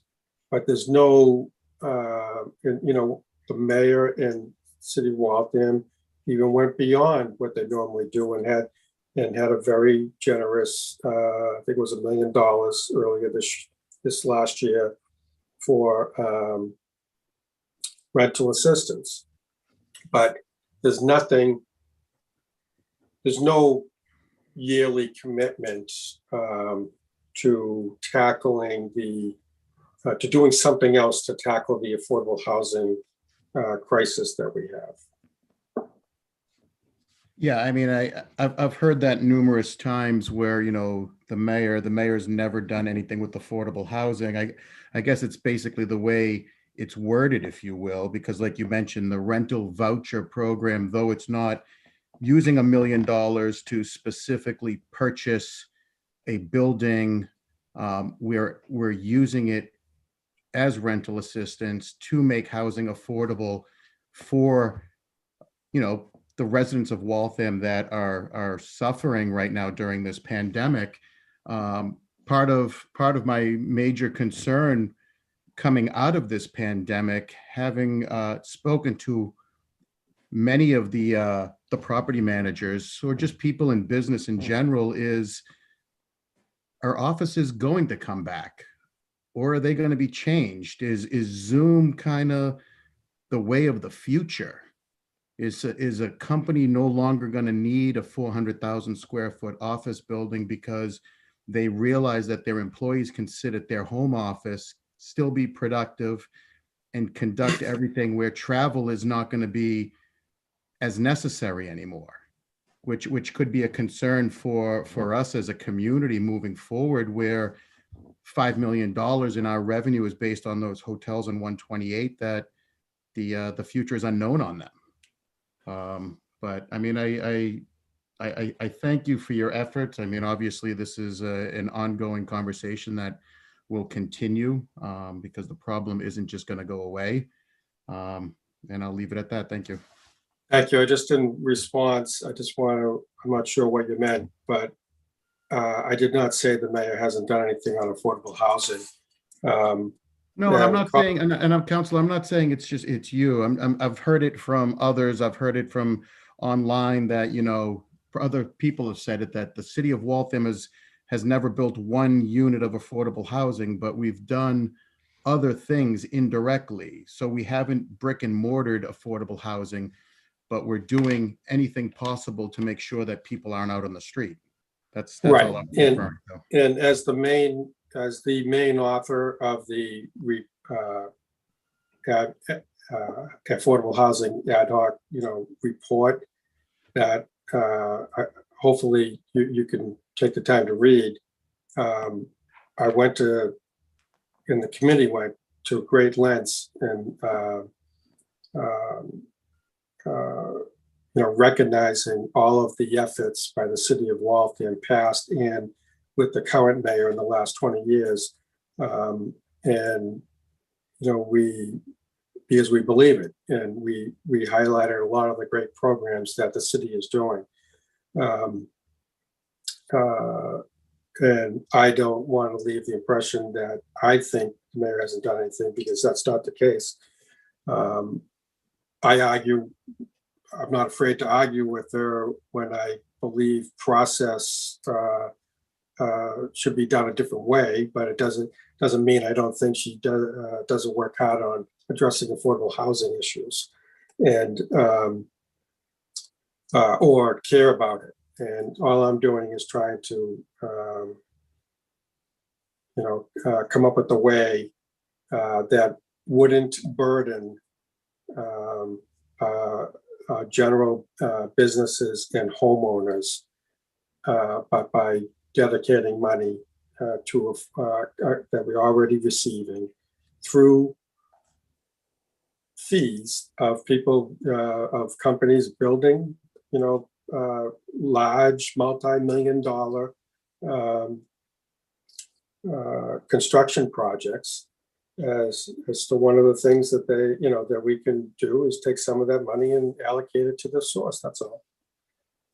No, I understood. Like I said, I mean, I like the fact that, we're thinking about it. I just, as a member of the community, and, a lot of my ward is that 128, and I just worry about how businesses will look at it as another fee. We have to remember that everybody is struggling during all of this. It's not another fee. It's a percentage, a small percentage of the fee they're already paying. Okay, very good. Thank you. No other questions at this time, Mr. Chair. Thank you, Councilor Fossey. Seeing no other hands. I have a couple of questions, please. Madam Dean. I wish I could put my hand up. It's just not working. Oh, my apologies. Thank you. Through you to the state representative. So I took notes on what you presented so far. I have a couple of questions, but specifically on, you said 2 ideas that came out of the ad hoc housing effort. You gave one, allocate 5% of our annual revenue from building fees. Where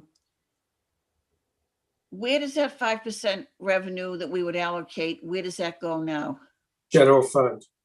In the general fund, okay. And you want it specifically to the Municipal Housing Trust Fund? Yes. Okay. The next question, so the second idea, another revenue stream is the community impact fee on short-term rentals. Now, and you mentioned Airbnb, HomeAway, and what was the third one you said? Well, those are just 3 examples. No, you gave me 2 examples, Airbnb and a HomeAway. What's the third one? And VRBO, Vacation Rental by Owner. They actually bought HomeAway, but those are just 3 examples that most people are familiar with. And I know there are other companies, but in the way that almost everyone that has a short-term rental, they go through these companies like VRBO, and these large companies collect the fee themselves from the renters directly, and it's sent directly to the state. And then quarterly, this fee would go to the municipality. Okay, I heard you say that. I didn't have the third acronym here. So my questions, which someone actually mentioned it to me a year or 2 ago and said to me almost in a condescending way, you really ought to, your city really ought to take a look at those Airbnbs and see how many you have out there, and you should be charging money as a actual revenue stream in taxes for the city for the impact that those Airbnbs incur on the municipality. So I went somewhere, some website, and this is not something that's been on my front radar, but I went somewhere and I saw there was something that we're in the vicinity of about 310 Airbnbs in the city. Now, who keeps track of those? Do they have to register? And in fact, how do you know they're even an Airbnb if they don't tell anybody that they're an Airbnb? Well, they have to register, it's by law, they have to register with the Department of Revenue. And if they don't, they'll get in big trouble. And most, again, most people go through these companies because it's much easier to do so, and that's where the customers come from. They'll look up Airbnb or HomeAway or Vacation Rental by Owner or the others and say, I want, this type of rental, short-term rental, either specifically in Waltham or Greater Boston. And then all the sites, like every property has a website, basically. You get pictures of the property, all sorts of details of amenities and so forth, and things about the community and how far it is from Boston or whatnot. Do you have data or stats on what we have in Waltham? Department of Revenue, Division of Local Services does have that. And like I said, I put in a request myself. I haven't received it yet, but when I do, I could forward it, or the committee could ask the Mr. Santafanti to do this. I mean, I know, in his position, he would certainly get the answer. You could get, I would ask just to verify, how many units, how many short-term rentals do we have in Waltham in the two categories. One is professionally managed, and then the other not professionally managed. And how much revenue is, well, we don't have the community impact fee right now, so you could ask how much could have been generated in the previous year. And the figure of 12,000 is sticking in my head, but I'm not sure if that was monthly or yearly.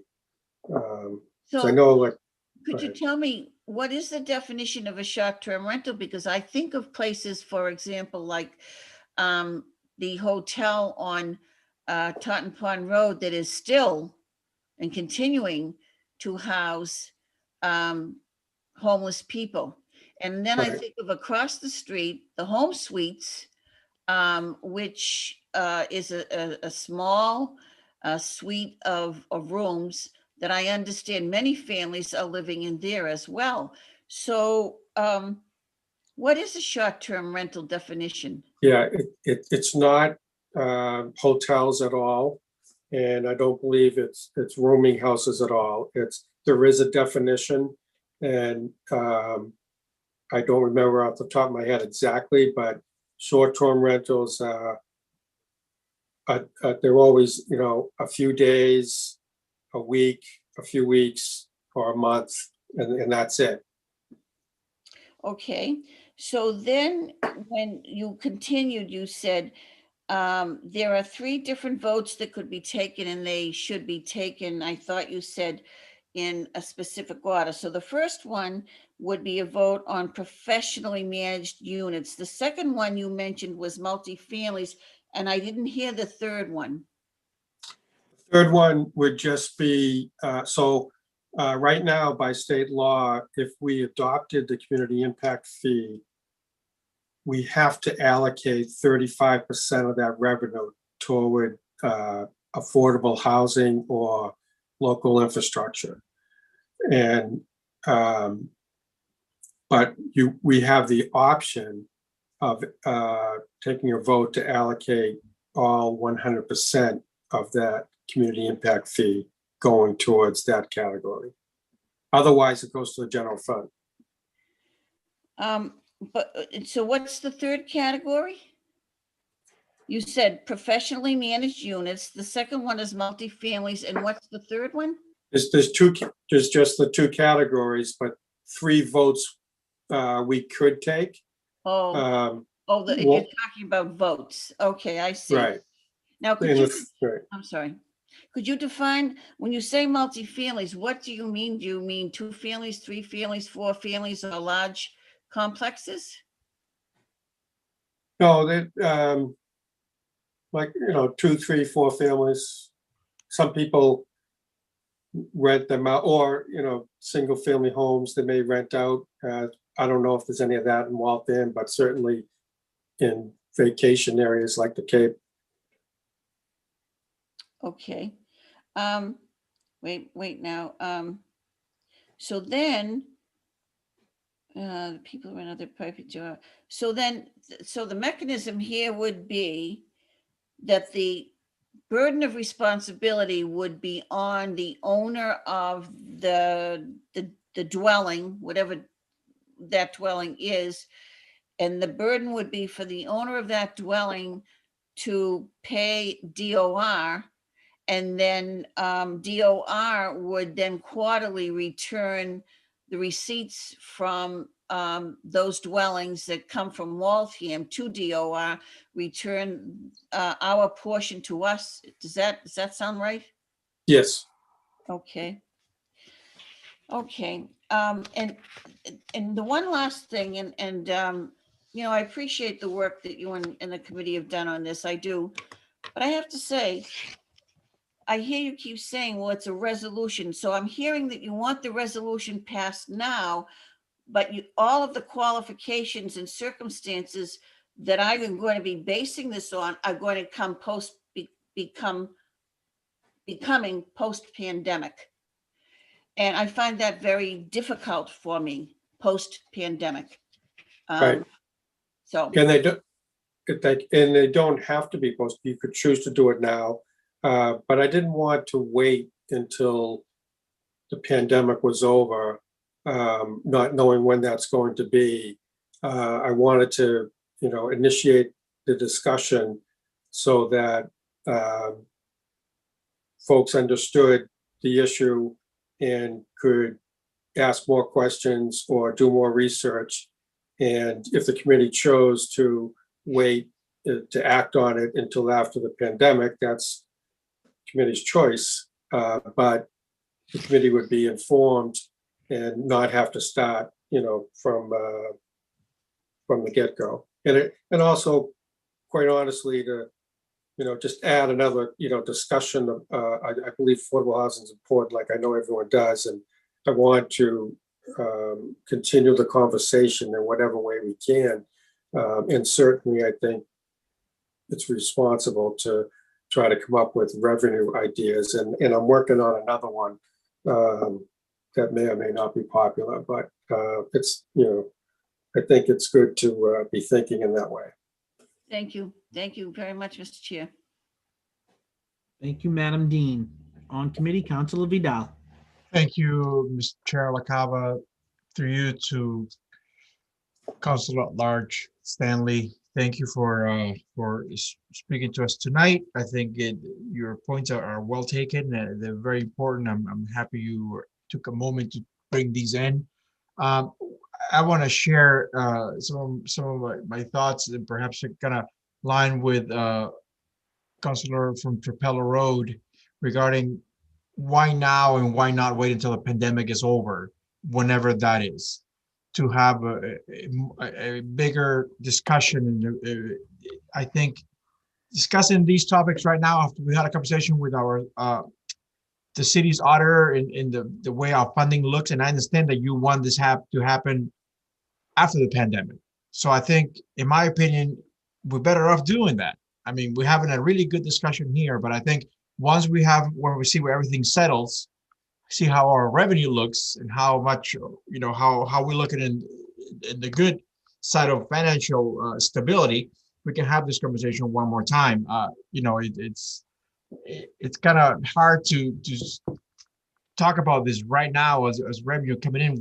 Once about an hour ago, we were discussing the fact that we don't have much revenue coming in this moment. So approving something like this now, I don't think, I personally, I'm kind of confused whether that's going to be a smart idea to do it right now. I think we might as well wait, as you stated several times, after the pandemic. to see, we can have a larger and better discussion to see where everything settles at the end. As Councilor from Ward 1 stated, who knows, people are going to start traveling again, whether that will happen again. I mean, we don't know that.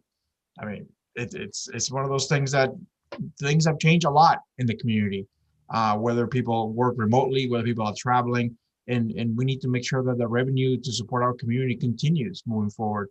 And the last thing I want to do is to kind of cut some revenue streams for the community. So that was just going to share that with you, Councilor Stanley, regarding that. And I'm hoping that, I don't know if there's a vote here or anything like that, but I think we better, in my opinion, to have a larger discussion on this when the time is right.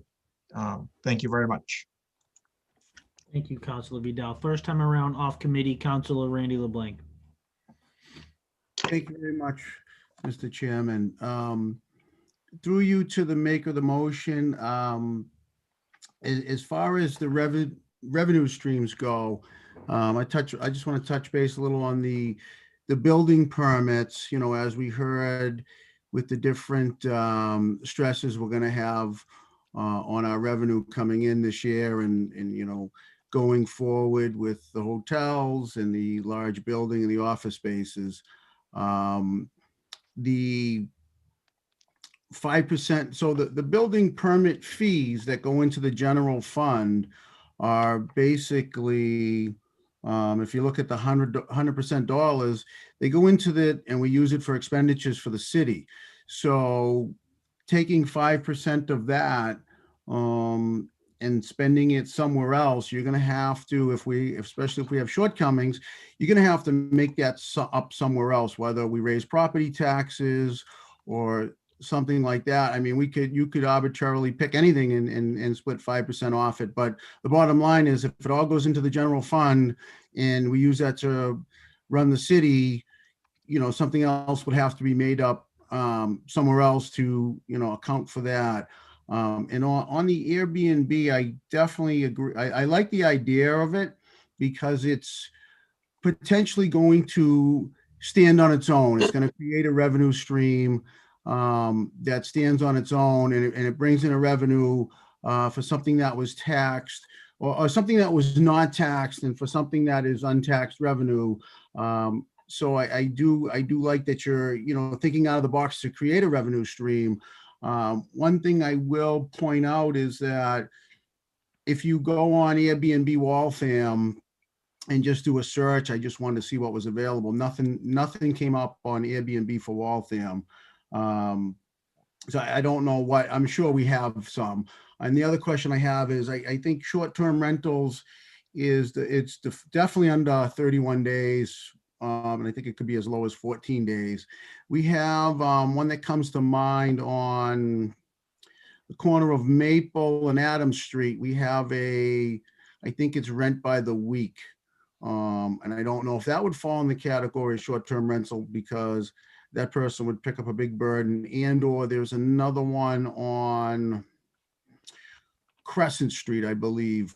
And that would fall under short-term rental. So I think those two would be sharing a big burden of the taxes. And I don't, you know, I'm sure they're not busy either. But I know that Boston, I can look into it a little further. And I don't know, maybe the counselor from Neighbors Way would know a little more. I think the city of Boston, I think they had a lot of activity going on with the Airbnbs, and especially, and I don't know if it was, you know, college campuses or what, but they had a few issues with their, you know, short-term rentals or their Airbnb. So I think they ended up making a permitting process, and I think they hired a full-time person to do inspections there. I don't know if you're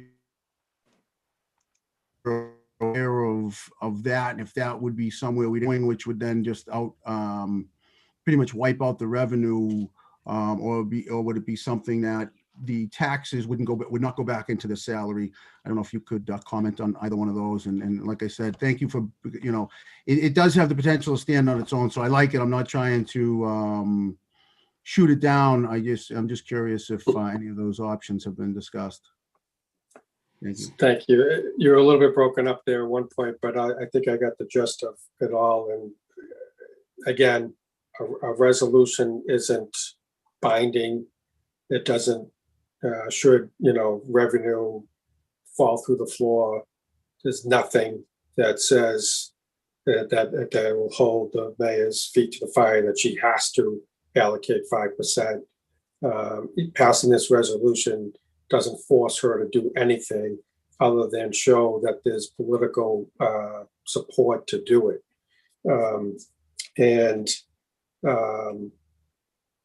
I would guess that it's a pretty extensive, lengthy bill, and I don't remember every detail of it right now, but I would think that rooming houses would be excluded from this, because the whole gist of it is to capture revenue from people that were coming into communities and not staying there at a hotel, and it would provide some of the revenue for affordable housing. So I don't see that rooming houses would be, the types of folks that would be staying at a rooming house on a weekly basis would be the type that the state would be looking to tax. But that's easily, looked up. I think what was the second part of your question was, I'm sorry, what was the second part? It was regarding, City of Boston. We're not the City of Boston. I know, the big problem that Boston had was there was a burgeoning, industry in Boston, and they wanted to capture the revenue and to regulate it, because there were some instances where neighbors had issues. But, the state, so they went ahead, I think, before the state did anything. And then the state passed its own legislation. And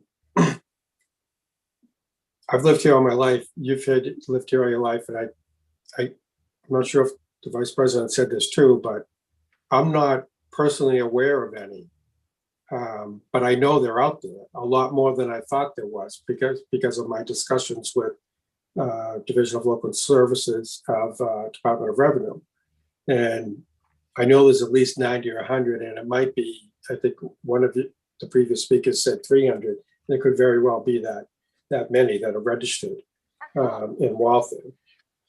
But we don't know.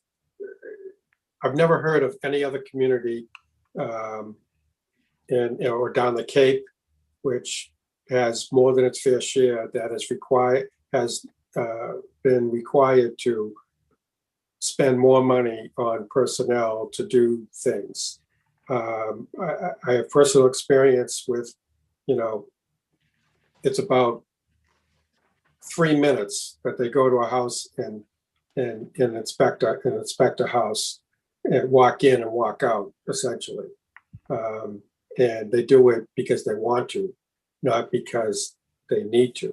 They're getting another additional fee, and they just want to have people on record so that they can contact them and so forth. But there's no big, huge added cost.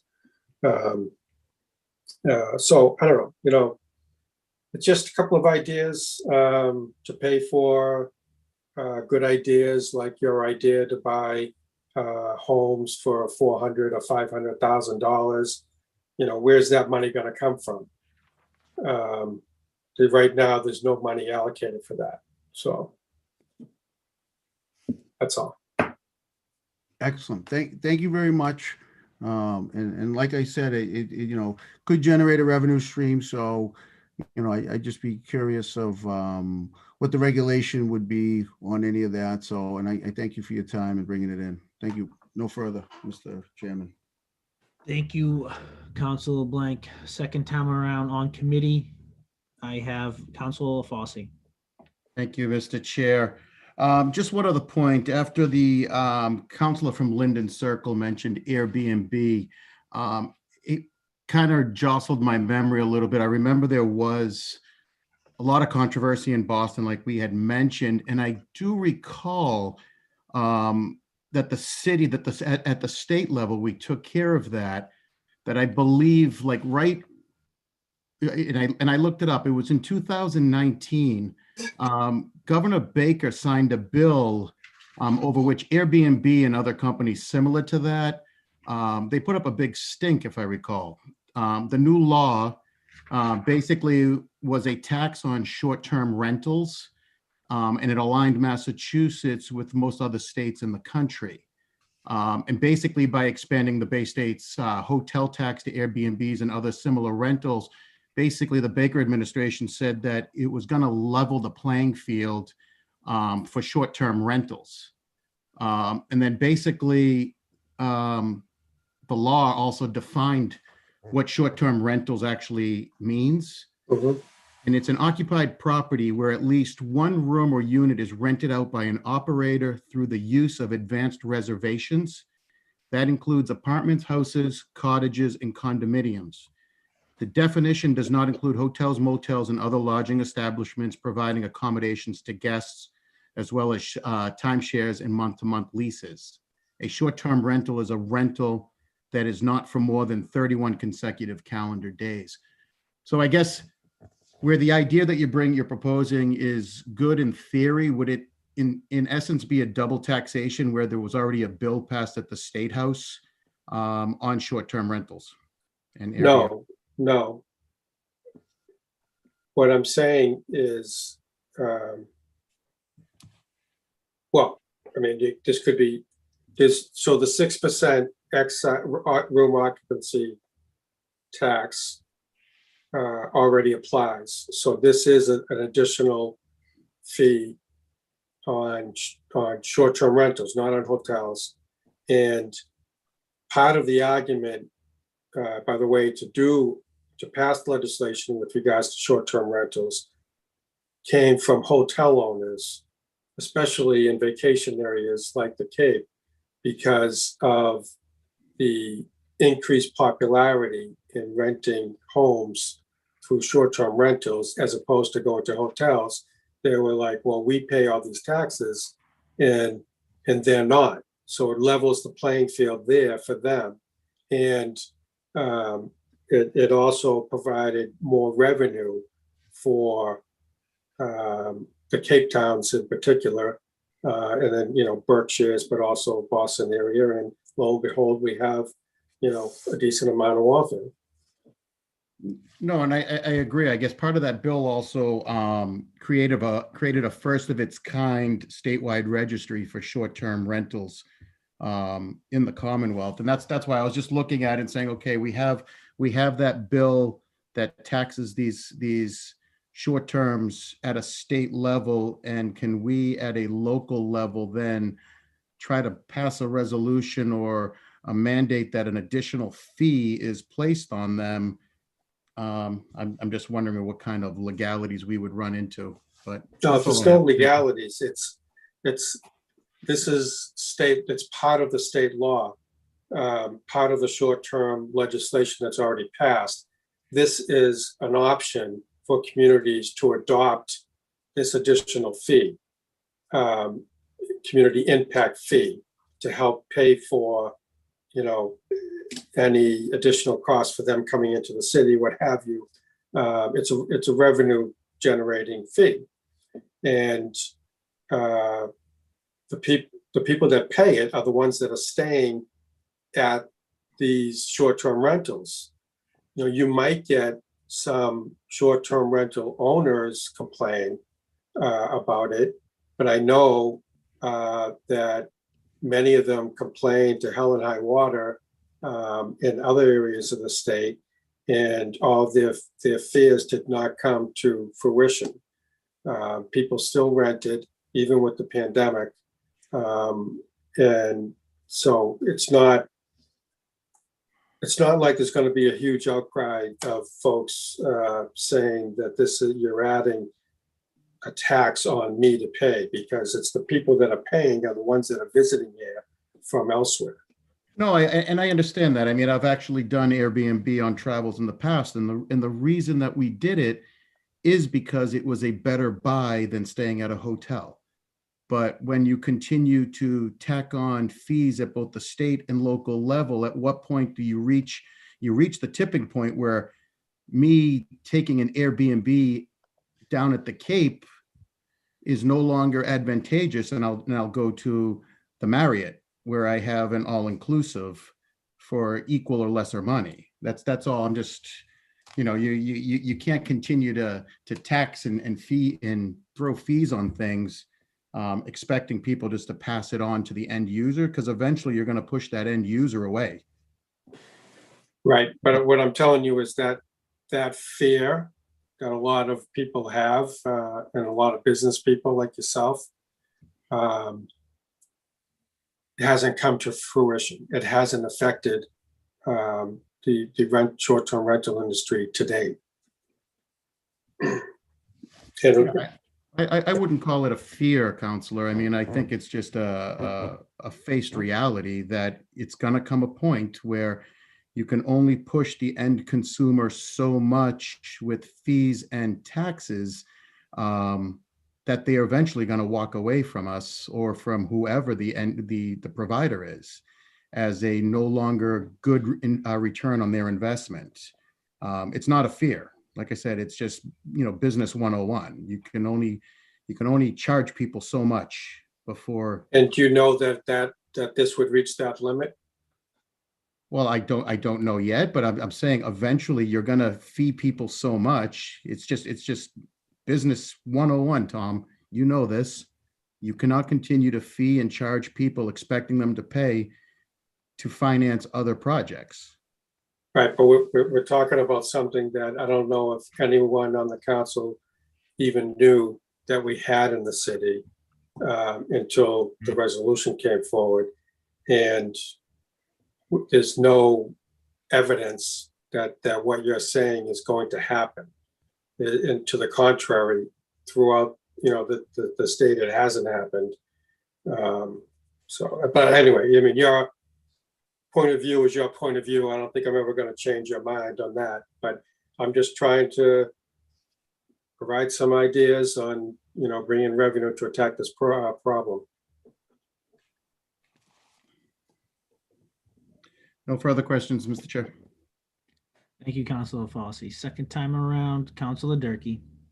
Thank you, Mr. Chairman. It sounds like we're not going to, unless someone else has other questions, it doesn't sound like we're going to resolve this issue tonight. I'm not in favor of, I don't feel comfortable voting on this tonight because there's a lot of complicated issues, and unless someone has something else to say or add, and as we have a committee that's meeting after us, I would like to make a motion to table unless you had something else to add.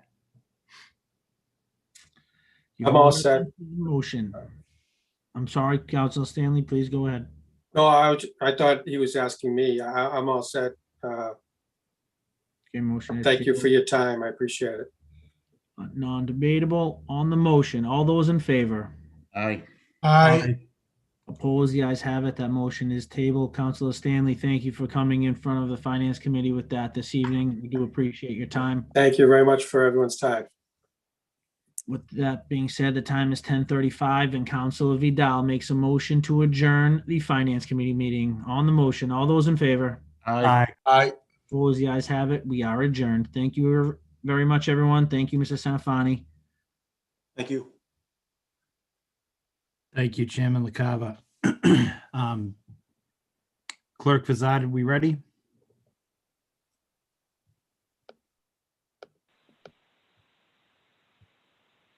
I'm ready. I didn't realize I was on mute. I call the Rules Committee to order at 10:35 p.m. on Tuesday, the 16th, and ask the clerk to take the roll. Counselor Darcy. Counselor Darcy. Counselor Darcy. Counselor Dunn. Present. Counselor Harris. Present. Counselor LeBlanc. Present. Counselor McLaughlin. Present.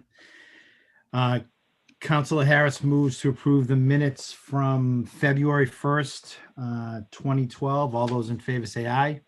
Aye. Aye. Opposed? The ayes have it. If the clerk can read the first new matter.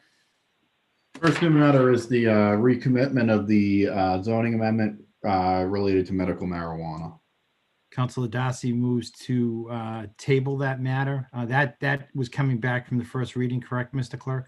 Yeah, it's coming back from the first reading and we don't have anything back from the law department on it. Thank you. Councilor Darcy moves to table that matter. All those in favor say aye. I'm sorry. Do we have Councilor Darcy online? I see him, but Can you call him? Councilor Darcy. Present. Thank Oh, you. there he is. Okay. Councilor- 5 members present, Mr. Chairman. Councilor Darcy moves to table that matter. All those in favor say aye. Aye. Aye. Opposed? The ayes have it. If the clerk can read the next new matter. Special permit modification, 275 Wyman Street, LLC, but it is located at 225 Wyman Street. Who do we, Attorney Connors? Yes, good evening, Mr. Chairman, members of the Ordinance and Rules Committee. My name is Michael Connors, an attorney with Connors and Connors, with offices at 689 Main Street here in Waltham. After the mid-year budget report, I'm reminded of Hemingway's novel referencing Ecclesiastes, "The sun also rises." Or at least as a Red Sox fan, hope springs eternal. So I'm here for the other side of it. And I'm here tonight on behalf of 275 Wyman LLC, as the clerk mentioned. People, you'll see there's a number of people on the screen here from Hobbsbrook Management. And they were here to modify special permit order 34110, granted June 25th, 2018, pursuant to section 3552 of the ordinance. Building permits were obtained on June 14th, 2019, and we've made continued progress despite the pandemic. So like I said, this is a happy story that's going on. It's one Waltham should be proud of. Most notably, once again, considering the global pandemic, we celebrated a topping off ceremony on October 2nd at the Locust, which was attended by Ward Councilor Dunn. Thank you very much. As well as Mayor McCarthy and others from the community. But understanding that we were cognizant of social distancing standards and guidelines mandated by the state at that time. These minor modifications are depicted on the revised plans filed on February 4th and are explained further in the enclosed memorandum from H.W. Moore Associates and OJB Landscape Architecture. Subsequent to us finalizing that filing package, I will note Building Inspector 40 requested a cover page and a site plan be added to the revised plan set, which is what prompted our supplemental filing last week on February 11th. As reasons for the petitioner seeking this modification, we contend that there's been unforeseen circumstances due to life safety requirements and concerns, code requirements, prospective tenant feedback, and the finalization of electric, communication, and HVAC design that have manifested since the grant of the special permit. Once again, these modifications are shown on the plans and described further in the memos, but I'll quickly hit on some of the highlights.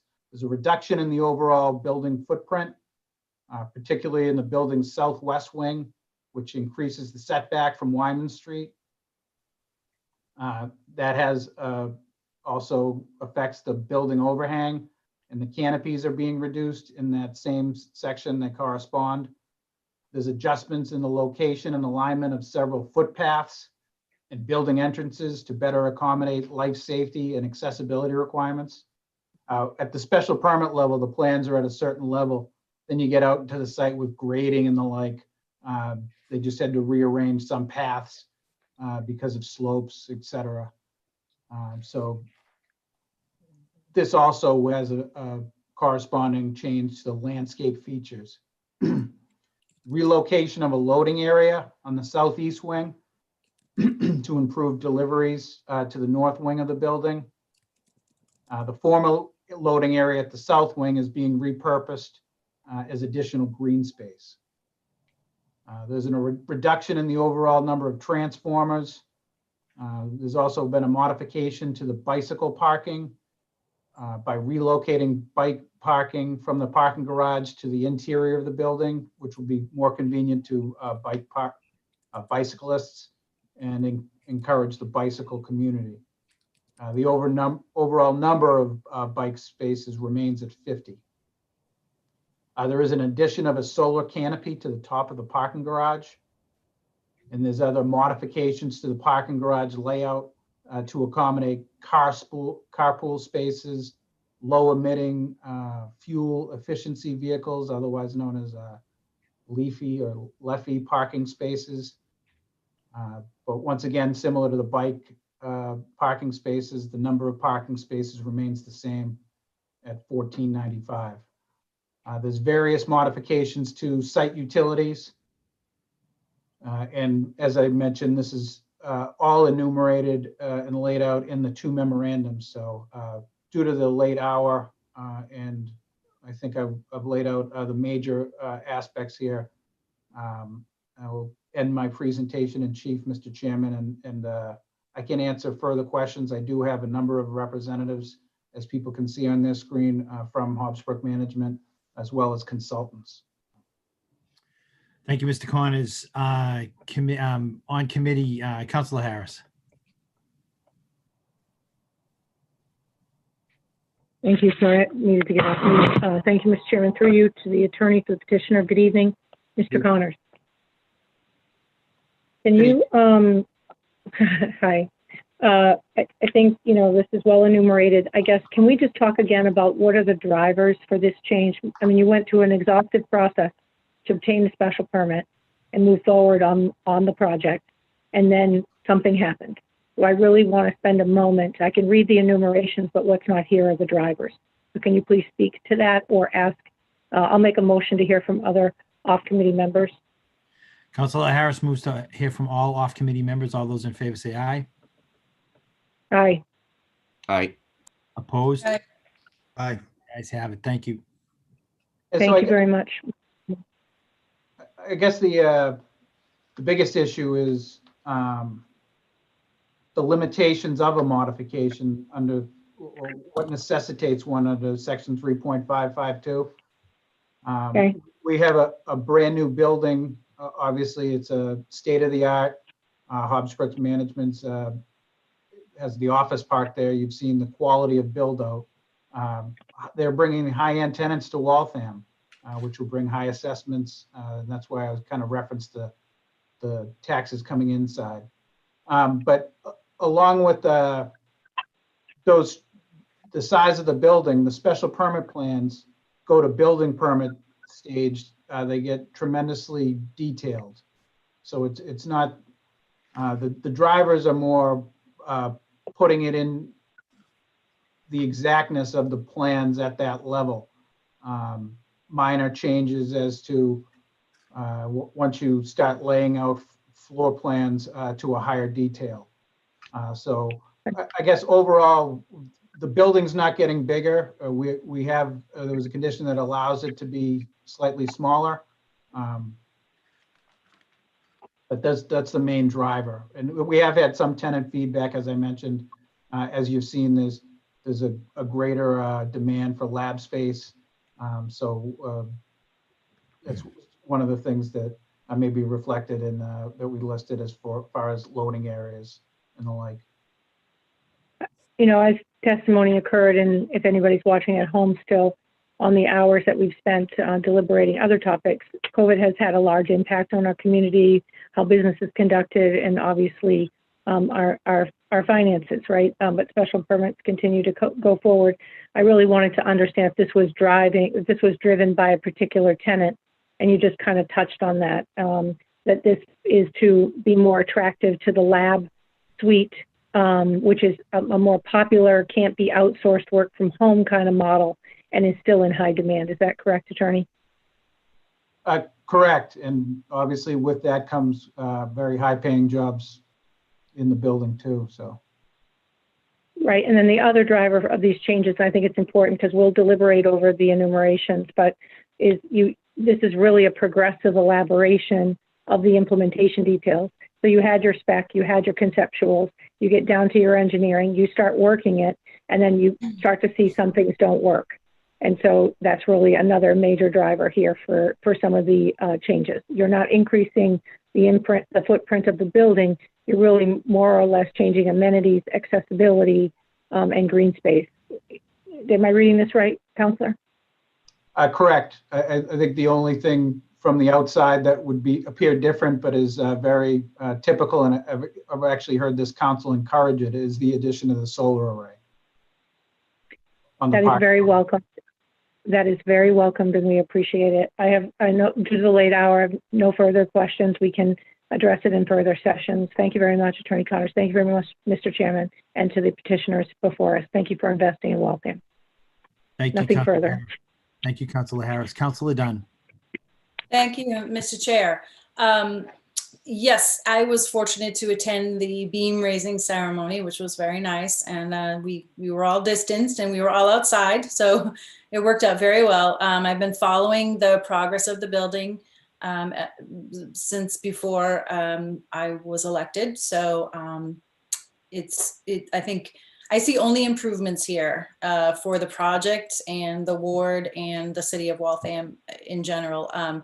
You know, some of these things that these changes do appear to be minor. They're accurately adjusting to the construction outside factors that, you know, may have impacted construction or improvements like everyone thinks that reducing a footprint in order to maximize the lab space for people versus, you know, underutilized areas is a good thing. I think anticipating future needs of your tenants are good things. Making the building safer and more accessible, always good. And implementing greener measures for solar and biking and all of those things. So to me, they're all positives, and I look forward to continuing to follow the progression of this project. Thank you. Thank you, Councilor Dunn. Councilor LeBlanc. Thank you very much, Mr. Chairman. One is a comment and then the other is a question. Reading your elaborate perspective on the changes, you still note this in the document to us as minor modification. And it seems like it's not minor anymore. That's just a comment. The questions I have, and you know, we did go around about the solar, and that's great. It says here it was from H.W. Moore and Associates, and maybe it was just for you guys increased the open space from 43.2 to 43, which it went up, which is good. The max building coverage was decreased by 1%, and the compact spaces, you decreased 2 parking spaces from 324 to 322. And then I didn't pick that up in the beginning, but it looks like you increased the standard spaces by 2. Can you just tell me why you got rid of 2 compact spaces and picked up 2 larger spaces? Is that correct? Am I reading that right? Yes, I guess first off to the minor aspect, there's only one vehicle for the city council to modify a special permit, and that's taken from the language. I think the other thing that I referenced why we had 2 filing packages here is because we did have the building permit review process first. Then the building's been going up, which has been exciting to watch. They've been working on the exterior of late. Is that the building inspector was aware of this filing, and some things that typically may not reach the level of needing a modification, that he has the power to say, I agree that matches the plans. He has to add them in as a list. So some of them taken individually wouldn't require a modification, but he said, since you're going, let's just kind of get everything we've done up to date. I do have the author of the memo, Mr. Jim White, who can address the standard spaces, but it kind of goes to that the the Leffy parking spaces, and this building is being designed to be LEED silver. But Jim, if you're on mute, Jim, I think.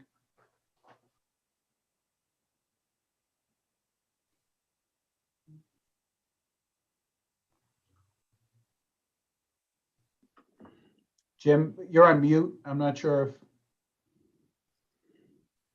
Yeah, while we're waiting for Jim, it says standard spaces had increased from, looks like 1,357 spaces to 1,359. Okay. Okay, I'm on mute now. I'm sorry about that. The reason why there was a two parking space change is the standard spaces include the LEFE spaces and the LEE spaces with chargers. Those are all considered standard spaces, along with the carpool spaces. And we increased all of those in order to obtain the LEED credits. It's a LEED recommendation. And this is going to be a LEED certified building. So that's why there was a difference in two parking spaces between the standard and compact from the original design. Excellent. Thank you very much for that answer. Attorney Connors, what did you say this was going to be LEED certified? To what level is it going to be LEED certified? So it's designed to be LEED silver. LEED silver. Excellent. So, I have no further questions, Mr. Chairman. Thank you, Counselor. Any further comments or questions from counselors?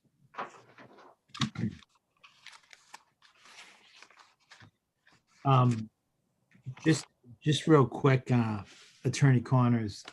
So there's no change in the parking garage as far as spaces go, correct?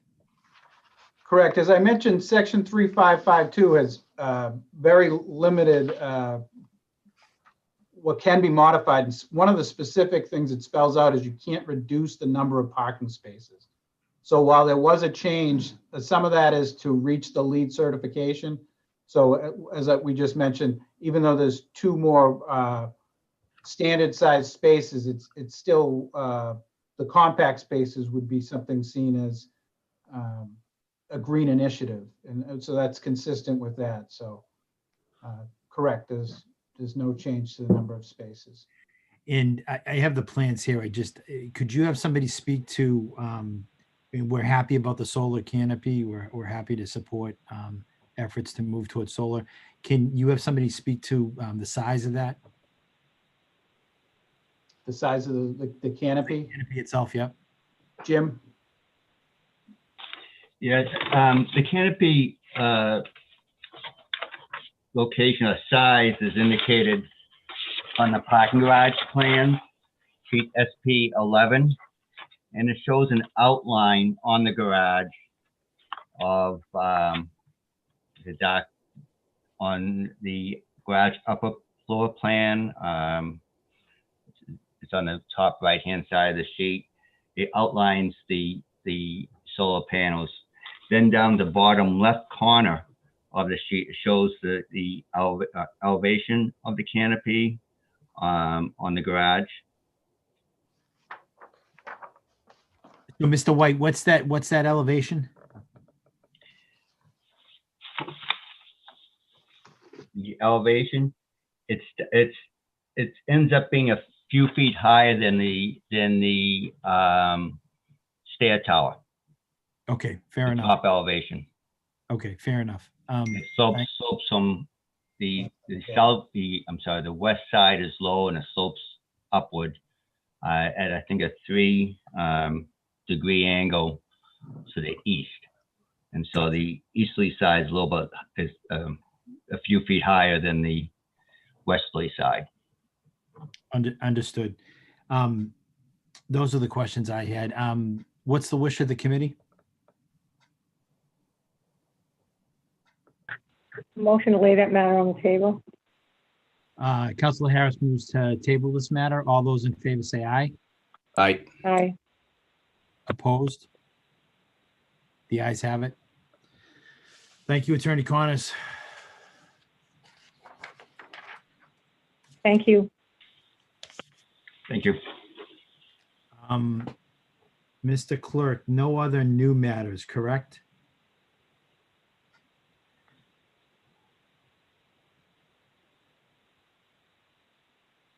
Clerk I Vazari, am on mute. Imagine that. No other new matters, Mr. Chairman. have we received any new documentation for anything that's on the docket? Any new submissions?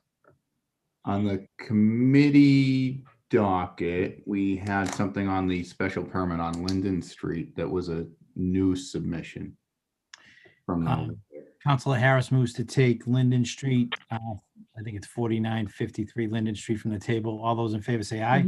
Aye. Aye. Opposed? The ayes have it. Is it Attorney Attorney Fitzgerald? Fitzgerald. Yeah. Attorney Fitzgerald. Mr. Chairman. Welcome. Thank you. Can you walk us through this, please? Yes, I'm happy to. Good evening, Mr. Chairman and members of the committee. I'm Bob Fitzgerald from Goodwin Proctor, 100 Northern Avenue in Boston, on behalf of the petitioners. The last time we were before the committee was back in October of last year, when we continued this hearing so that we could complete the hearings before the Board of Survey and Planning. We received a favorable vote from the board earlier this month, so we're back to move forward with our petition to the council for the special permits. Just briefly, back in October, there were two requests from the committee that were outstanding at that time. The first had to do with the removal of trash that was located along the fence line of the property and also down the embankment leading toward the MBTA tracks.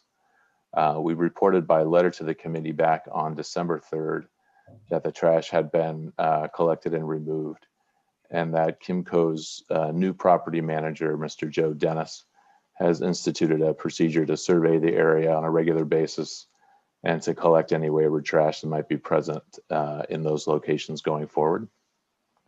And in that December 3rd update, we provided Mr. Dennis's contact information, email and phone, should there be any need for outreach from the city to him regarding that issue in the future.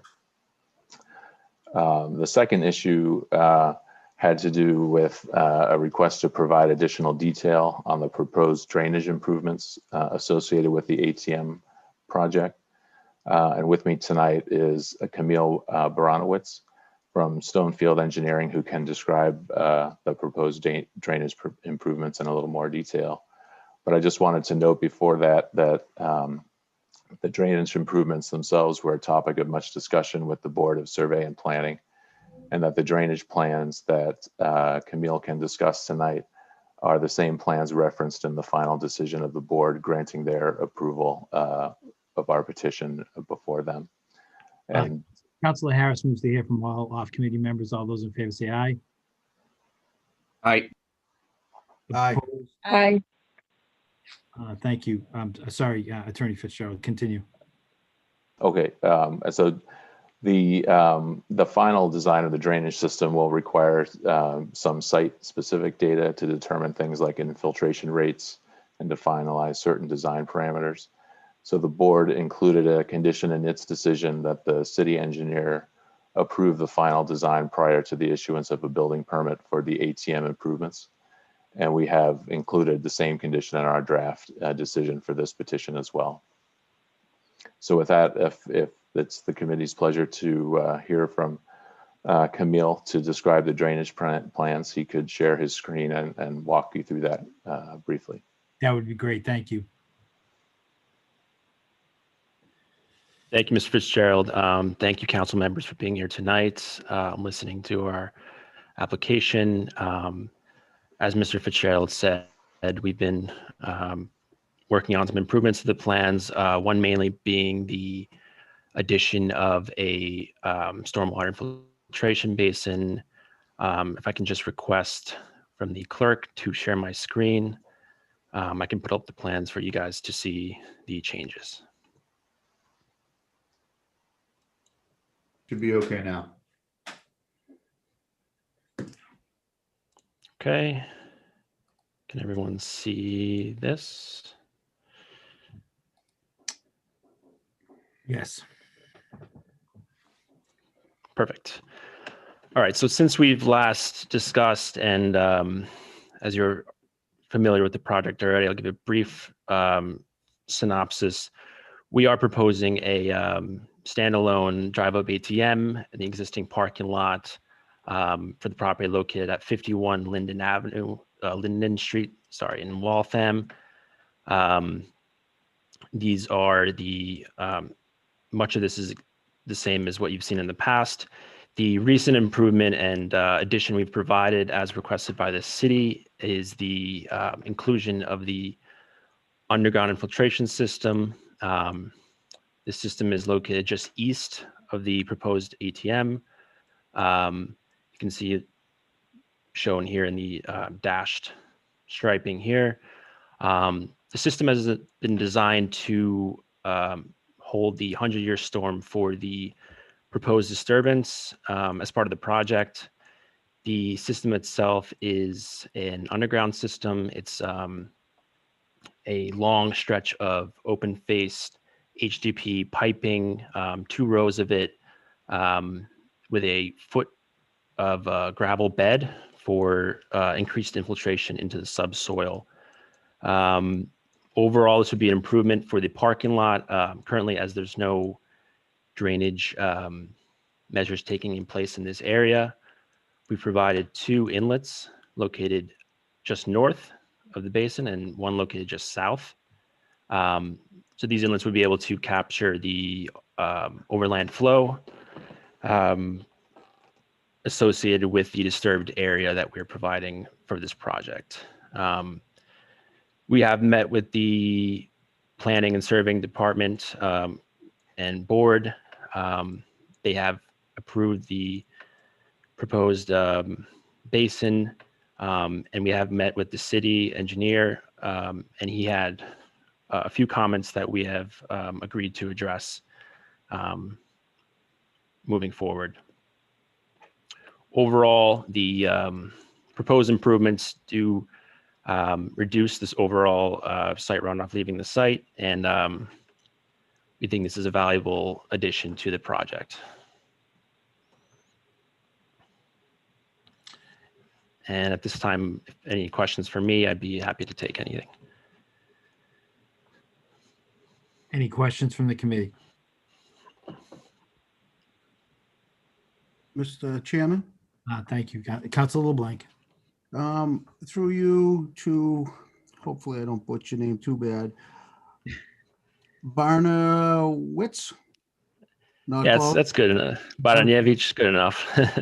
Just a question. So the basin, how large is the basin? How many gallons? And what does that do? It just receives the water and has what, I guess, a series of holes in it that disperses it. So it's like a collection chamber that then slowly disperses it back into the soil? Yeah, pretty much. So you have the 2 inlets here that we're showing at the top and bottom. These inlets are going to pick up all the runoff from the disturbed area here, and all the runoff is going to be collected by the inlets. The inlets are going to be sent to this basin. The basin is essentially just an underground storage chamber. It's a pipe. It's an open pipe, kind of elliptical shape, and it's going to be laying on a foot of stone. And that stone will allow it to infiltrate into the subsurface soil. So as you're saying, yes, that would be partially storing and then partially infiltrating the rest of the runoff. So total storage, we've got about 2,500 cubic feet of storage to detain the runoff from the property. So is this more like, is this a concrete vault that you dig the soil up and you lower the concrete vault in, or is it more like a leaching field? This would be more of an HDPE pipe. Typically, they're more lighter weight, easier to install, and more cost effective. So it would be an HDPE pipe, and it would be overlaid on the stone. So it would, in a sense, it would be more of like a leaching field. There is, if I could just interrupt, there is a second page that has a cross section that might help explain a little bit as well. Perfect, thank you. Yeah, here's a detail of what this looks like. It would be subsurface, and then you'd have these elliptical pipes that have the exposed bottom half, Mhm. and then the water would be able to infiltrate into the soil. So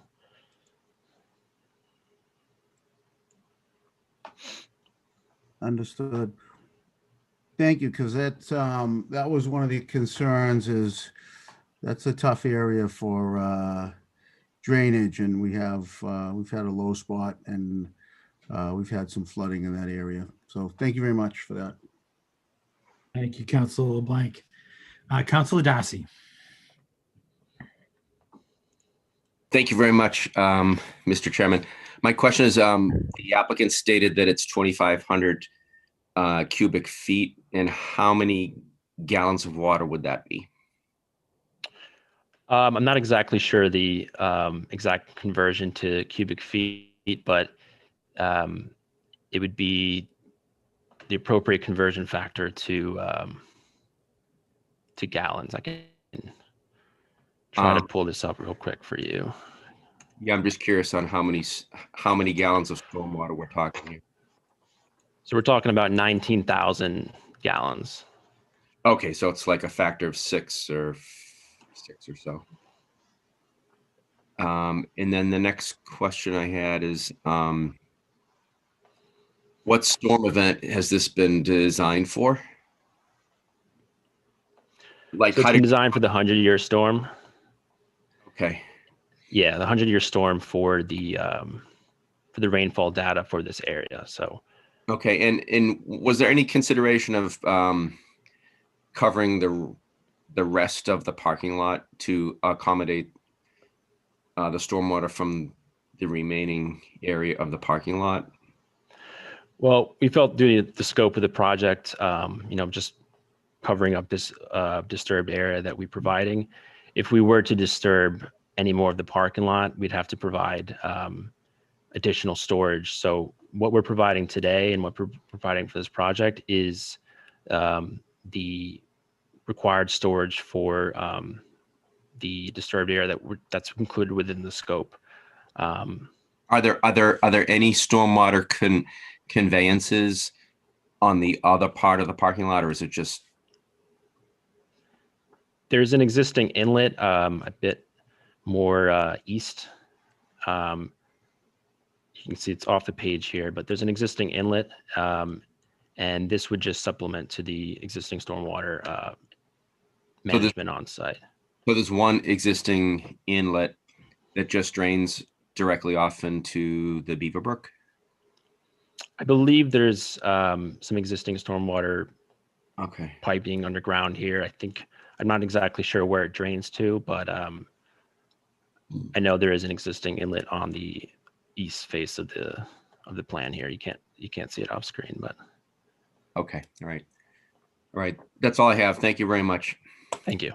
Thank you, Councilor Darcy. I'm looking real quick. I can't see any other raised hands right now. If you do, let me know. So I just want you to touch on, when you say inlet and you point to those circles on there. So are those like catch basins? Is that what you're saying? Exactly. There's catch basins, just the grates you would typically see in a parking lot to capture the surface runoff and send it to the basin.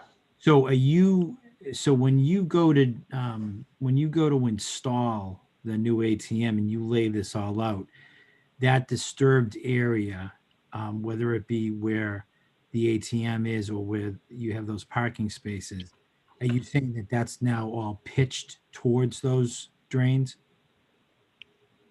Correct. Yeah, we've regraded this area of disturbance here, and we've pitched the parking area and associated improvements towards the new drains there. Okay. And these have been these plans, as far as the drainage, have been presented to the city engineer? Correct. And do we have any feedback from him, or you're giving us the feedback that he gave you? We do have feedback.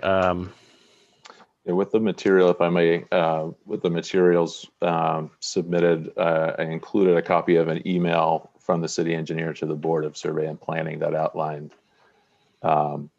first his conclusion that the sizing was appropriate to contain the 100-year storm falling on this area to be disturbed. But he did have 2 points. He requested that the final design drawings be to scale and also that the depth of the chamber be 4 feet in depth. But otherwise, he was okay with the with a design conceptually. And as I mentioned, there is a condition that the final plans be approved by the city engineer prior to issuance of a building permit for the ATM, so that those final items will be addressed prior to moving forward with the project. Okay, so, and again, I'm missing that right now. I have the memorandum from the survey and planning with the attachment. I don't see the other. So we have a copy of these plans. That's you, Mr. Clerk. Did we receive copies of those plans that we're looking at on the screen now? I think the paper copies may have come in after the packets went out. I haven't been at the office in a little while, so I don't actually know the state of the various paper. Mr. Fitzgerald, did you drop off paper copies? Yes. Yeah, so everything was submitted electronically on the 10th, and then after we spoke on I think it was Wednesday, the 11th, I submitted the paper copies the following day. Okay, so I think you'll be getting them in your next packet, Counselor. Okay. All right. And Mr. Fitzgerald, when you say city engineer, are you talking about Bob Wynn? No, I'm sorry. It was Wade Putnam, Okay. who's been kind of on this project from the beginning that we've been working with. Okay. If you'll just bear with me for a minute. So that's great that you addressed the trash issues, which were brought up before. I think it was Councilor Darcy that brought them up. Just out of curiosity, I'm very familiar with the area.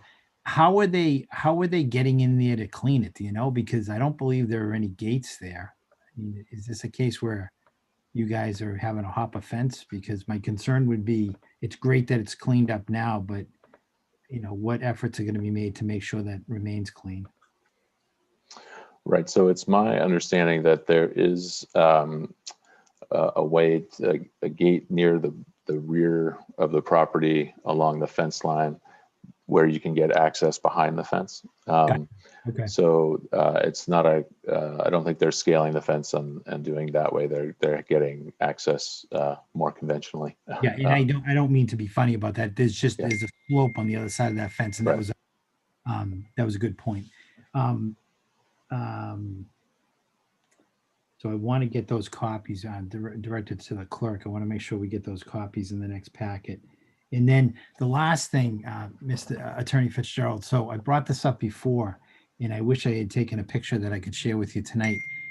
This project, and I'm very, very pleased that you're addressing the drainage. That was a must. But currently, as far as snow removal goes, that area where you're going to put the ATM is where they put the snow. And so I just wondered, has any of that changed? So earlier in the hearings, we were requested to provide a plan that showed the locations where snow would be stored going forward after the project was constructed. And I believe that's in the record and is also referenced in our draft decision. So that has been addressed, and the locations for the storage of snow going forward would be, in other locations. Okay. Any other, Councilor Darcy, you have your hand up? Yes, I do. Councilor Darcy. Thank you, Mr. Chairman. Yeah, just have one question on the trash pickup, because it was myself that brought that up, because that area, when you ride the commuter rail into Waltham, it's kind of the gateway to Waltham. And I guess my question would be to the applicant, would you be opposed to putting a condition in the order that the area would be cleaned on a regular basis? No, I would not be opposed to that. That's the plan that's in place now through Mr. Dennis, who's the new property manager. Okay. So I don't think we would be opposed to that at all. Okay, so if the language could specify that the area abutting the Fitchburg rail line could be cleaned on a monthly basis, I think that would be satisfactory. And again, the only reason why I bring it up is it's the gateway to Waltham. When you drive the train in, that's the first sight you see. So I appreciate your willingness to put that in as an order. Thank you, Mr. Chairman. Thank you, Councilor Darcy. So, Mr. Fitzgerald, I think, so where, I appreciate that you presented these tonight. I think the committee's going to want these in hand before they make a decision. And also, if you can add that, you said, just catch me if I'm wrong, you said that that condition existed already, that Councilor Darcy just mentioned? Well, in a prior letter to the committee back in December, we wanted to update the committee about what had been done on that particular issue. And so we didn't at that time include it in as a draft condition, but we did indicate that the property manager had instituted a program to regularly clean that area. So that's something that's being done now, and we don't have a problem with that condition. So if you can, going forward. if you can just add that language in and resubmit that to the clerk, we'll have that for the packet this Thursday, in addition to these plans. And then I think we'll be in a good position to make a final determination at the next meeting. Okay, can do. Councilor Dunn. Thank you, Mr. Chair. Through you to the petitioner, it actually states in the letter from December 3rd that Mr. Dennis has instituted a procedure to survey the area and collect any wayward trash on a twice weekly basis, which is a lot better than once a month. If he's still willing to do that, maybe we should take him up on it. Certainly, whatever that is the plan that's being implemented now. If it, I guess in order to not have to go collect trash that's not there, if we could on a less frequent basis, that might be more appropriate. But I guess we'd be happy to entertain a condition more frequent than a month, every 2 weeks or twice a week, whatever. That's great. Yeah, I think every 2 weeks might be good compromise. That just would be something I'd throw out there. We'd be amenable to that. Thank you. Thank you, Mr. Thank you, Councilor Dunn. Back to Councilor Darcy. I'm sorry, Councilor Darcy. Councilor Blank, did you have your hand up? I did. Just a quick question. Is this located in Ward 4 or Ward 6? I know it's right on the line. It is absolutely positively in Ward 4. Okay. Thank you, Mr. Chairman. You're welcome. Who had the, Councilor Darcy, did you have your hand up or no? You took it down. Okay, so we're going to get that information from you, Attorney Fitzgerald, and you're going to make that slight adjustment to the language, and Councilor LeBlanc moves to table this matter. All those in favor say aye. Aye. Opposed? The ayes have it. Thank you, Attorney. Thank you. Councilor Dunn moves to take the resolution on realistic affordable housing and accompanying ordinance from the table. All those in favor say aye. Aye. Aye. Opposed? The ayes have it. Councilor Paz. Thank you, Mr. Chair. I appreciate everyone's time and consideration this late in the evening. My goal was to give the committee more time to review this, but also not to encumber the docket. But here we are at almost 11:30 on a Tuesday night. I did want to just present some highlights of the draft ordinance and then make a request if the committee will indulge me. There's basically 3 amendments to the ordinance. The first 2 are around the same thing. As folks may remember, we just increased our inclusionary zoning percentage from 15% to 20%. This ordinance amendment would basically make all of those, that 20% of affordable units at the area median income of 50%. Currently, we kind of do a fraction system where it's 1/3 at 50% area median income, and then 2/3 at 80% area median income. I believe that given the economic turmoil and the dire straits that we are in terms of housing, this will actually benefit the working class of Waltham, particularly making any affordable units at an actually affordable rate. So those are the first 2 articles. And then the last article is just, let's say for some reason, one of these developers, they have an uneven number of units that they're developing. Basically, we would just round up if it comes to a fraction. So like if it's like 5.6 units that are being developed at an affordable housing rate, it would just round up to 6 units. So it's very short and sweet. I even added an extra draft, what's the existing code. And I'm happy to entertain questions or make a request if there aren't any. Thank you, Councilor Paz. Questions, comments from the committee? Chairman. Councilor LeBlanc. Thank you very much. I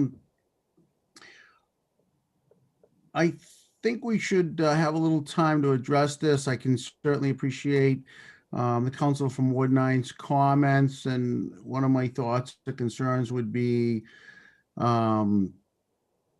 I'd just like to look into a little further as to how it would affect a small developer doing a small project, because if you put him up, you might put him out, and then that project doesn't get done, like smaller development. But the other concern I would want to look into is if we're looking at the area median income, and if we're looking at 80%, 75%, just like you said, it's a sliding scale of fractions. If we drop it to 50%, then are we excluding your school teachers, your firemen? Because by doing that, you could have an adverse effect on it. So I think I'd like to take a little time to digest this and look into it, but I certainly see where the council is going with this and can appreciate it. Thank you, Mr. Chairman. I'll yield the floor to other speakers. Thank you, Councilor LeBlanc. Any other comments or questions?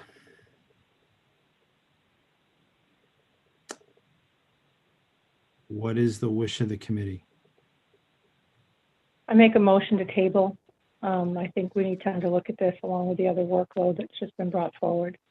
I know we're all looking at options for affordable housing. This will be considered seriously, but I think a motion to table is appropriate at this time. Motion to table is non-debatable. All those in favor say aye. Aye. I'm sorry. Councilor Darcy, do you have your hand up? I did, but you've already have a motion. I'm pulling that back. You absolutely commented. The screen was jumping and I couldn't see your hand. Go ahead. I just had a question on changing the AMI rates. I was wondering if it would behoove us to invite Mr. Waters in to give us some more information on that. I'm not opposed to it, but I'm speaking right now when there's already a motion to table, so I shouldn't even be doing that. But well, no, I mean, if we Councilor Darcy, let's follow appropriate. I withdraw my motion to table. I did not see your hand up in the Zoom call. I withdraw my motion to table. Okay, thank you very much. Okay. Now it's before us. Now you can speak on it. So through you, Mr. Chairman, to the Ward 9 councilor, would it be helpful to invite Mr. Waters in to explain to us how the AMI rates are connected, and what would be the causes of changing the AMI rate down to 50% in regards to the questions that was posed by the Linden Street councilor? So I pose a question to Council Paz. Yeah, I appreciate the comments. I appreciate the consideration. I would really appreciate to have the director of the Housing Division present so he can further illuminate what would be the impacts of this ordinance change. Great. So, Absolutely. so that being said, I would make a motion that we invite Director Waters in, and to specifically, if we could, and I'll write this up for the clerk, but for him to get a copy of the resolution that the council from Ward 9 has provided, and also for him to opine on what the impacts would be to moving the AMI percentages. That's the sense of my motion. You've heard a sense of the request. All those in favor say aye. Aye. Opposed? Thank The you. ayes have it. Just, Councilor Darcy, just get that to the clerk and we'll invite Mr. Waters into a future meeting of the Ordinance and Rules Committee. Great, thank you very much. And thank you very much, Mr. Chairman. Councilor Harris moves to table the matter. All those in favor say aye. Aye. Aye. Opposed? The ayes have it. Thank you. Are there any other matters the committee would like to take from the table? Mr. Chairman? Councilor LeBlanc. Yeah, I have a few, and at this late hour, I'll try to be brief. I'd like to take the fuel storage resolution off the table dated 11/12/2019. Fuel storage 11/12/2019 from the table. All those in favor say aye. Aye. Opposed? The ayes have it. Councilor LeBlanc. Thank you. Question for the clerk. Can you update us? I believe we had a draft ordinance that was sent out. We all had time to digest it. And if that's the case, I'd like to send it out for first reading. Is that correct, Mr. I think there was a draft, then I think you requested that the draft be amended, and now I believe that has come back to us with the amendment that the committee was looking for. So yeah, I believe we have text from Attorney Azadi on that reflects where the committee's thinking was. Great. If there's no comments from other councilors, I'd like to send that out for first reading. You've heard a sense of the motion. All those in favor say aye. Aye. Aye. Opposed? The ayes have it. And So that's been sent out, Councilor LeBlanc. thank you. Do you need me to lay that on the table, or is it a matter no longer before us? It's out of committee. Perfect. Thank you very much. The next one is 4/9/2018 plastic bag resolution. Councilor LeBlanc moves to take the plastic bag resolution from the table. All those in favor say aye. Aye. Aye. Opposed? The ayes have it. Councilor LeBlanc. Thank you. I just want to make a request that we sent over the draft language to the law department for review from, I think it was Attorney Stanton that was reviewing this. So just to refresh everybody's memory, so we had sent a request to the law department to send this language back. It had been with them for quite some time. As the request was going up, we received the language back, and it was missing part of what our request was asking for, which was the addition of language that included, Councilor LeBlanc, correct me if I'm wrong, biodegradable bags. It was 100% biodegradable bags on prepared foods. So what we're doing here is we're taking that new language, putting it into the language that we received back from the law department and sending it back up. It should not take that long to review this. So you've heard a sense of the motion to send that to the law department. All those in favor say aye. Aye. Aye. Opposed? The ayes have it. So that's going to the law department, Councilor LeBlanc. So Councilor LeBlanc moves to place that matter back on the table. All those in favor say aye. Aye. Aye. Opposed? The ayes have it.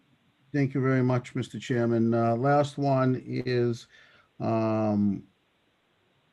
the tea shops dated 12/28/20. Councilor LeBlanc moves to take the tea shop ordinance from the table. All those in favor say aye. Aye. Aye. Opposed? The ayes have it. Councilor LeBlanc. Thank you very much. I don't see Councilor with Carver on the line at this late hour, but Mr. Clerk, strike me if I'm wrong. So we got I have it in front of me. We got a correspondent from Attorney Azadi that claimed that she, in our ordinance, she did not want us to reference Chapter 21 of the general ordinance, rather, more appropriately, just reference it as zoning ordinance of the city of Waltham. So she pretty much told us what she needed us to do. Is that correct, Mr. Clerk? Yeah, I believe that's what, yeah, that's my understanding of it. All right. So I make a motion to strike that where it says Chapter 21 from this and insert zoning ordinance. Yeah, I make that request. So before we move with that request, Councilor Blank, so I don't have that memo in front of me right now. Is there other language in there that she was requesting us to change, or is that the only, was that the only real thing that she was looking for us to make the change on? Let me just read it real quick. I'm sorry. In response to written request, review, blah, blah, blah, blah. The proposed change would accomplish two things: would clarify such use is not residential, expand permissible locations, business A, B, Z, blah, blah, blah, blah. So, yeah, that was it. So I think, go so ahead. it may be safe to say that we have the clerk send the language out to the council as amended by Attorney Azadi's memo. Yes. Okay, you've heard a sense of the motion. All those in favor say aye. Aye. Aye. Aye. The ayes have it. I believe that's for a second reading, correct? That is for a second reading. Yes. Thank you very much. Clerk, you'll take care of just adjusting those changes Yes, since you're having so much fun at home. it's a blast. It's only been since the 29th of January. Any other matters the committee would like to address at this time? Well, I'm seeing a lot of smiling faces on there. What's the wish of the committee? Motion to adjourn. Councilor Harris moves to adjourn. All those in favor say aye. Aye. Aye. Opposed? The ayes have it. Thank you all. 11:34, Thank not too bad. Thank you very much, everybody. Have a Good great night. week.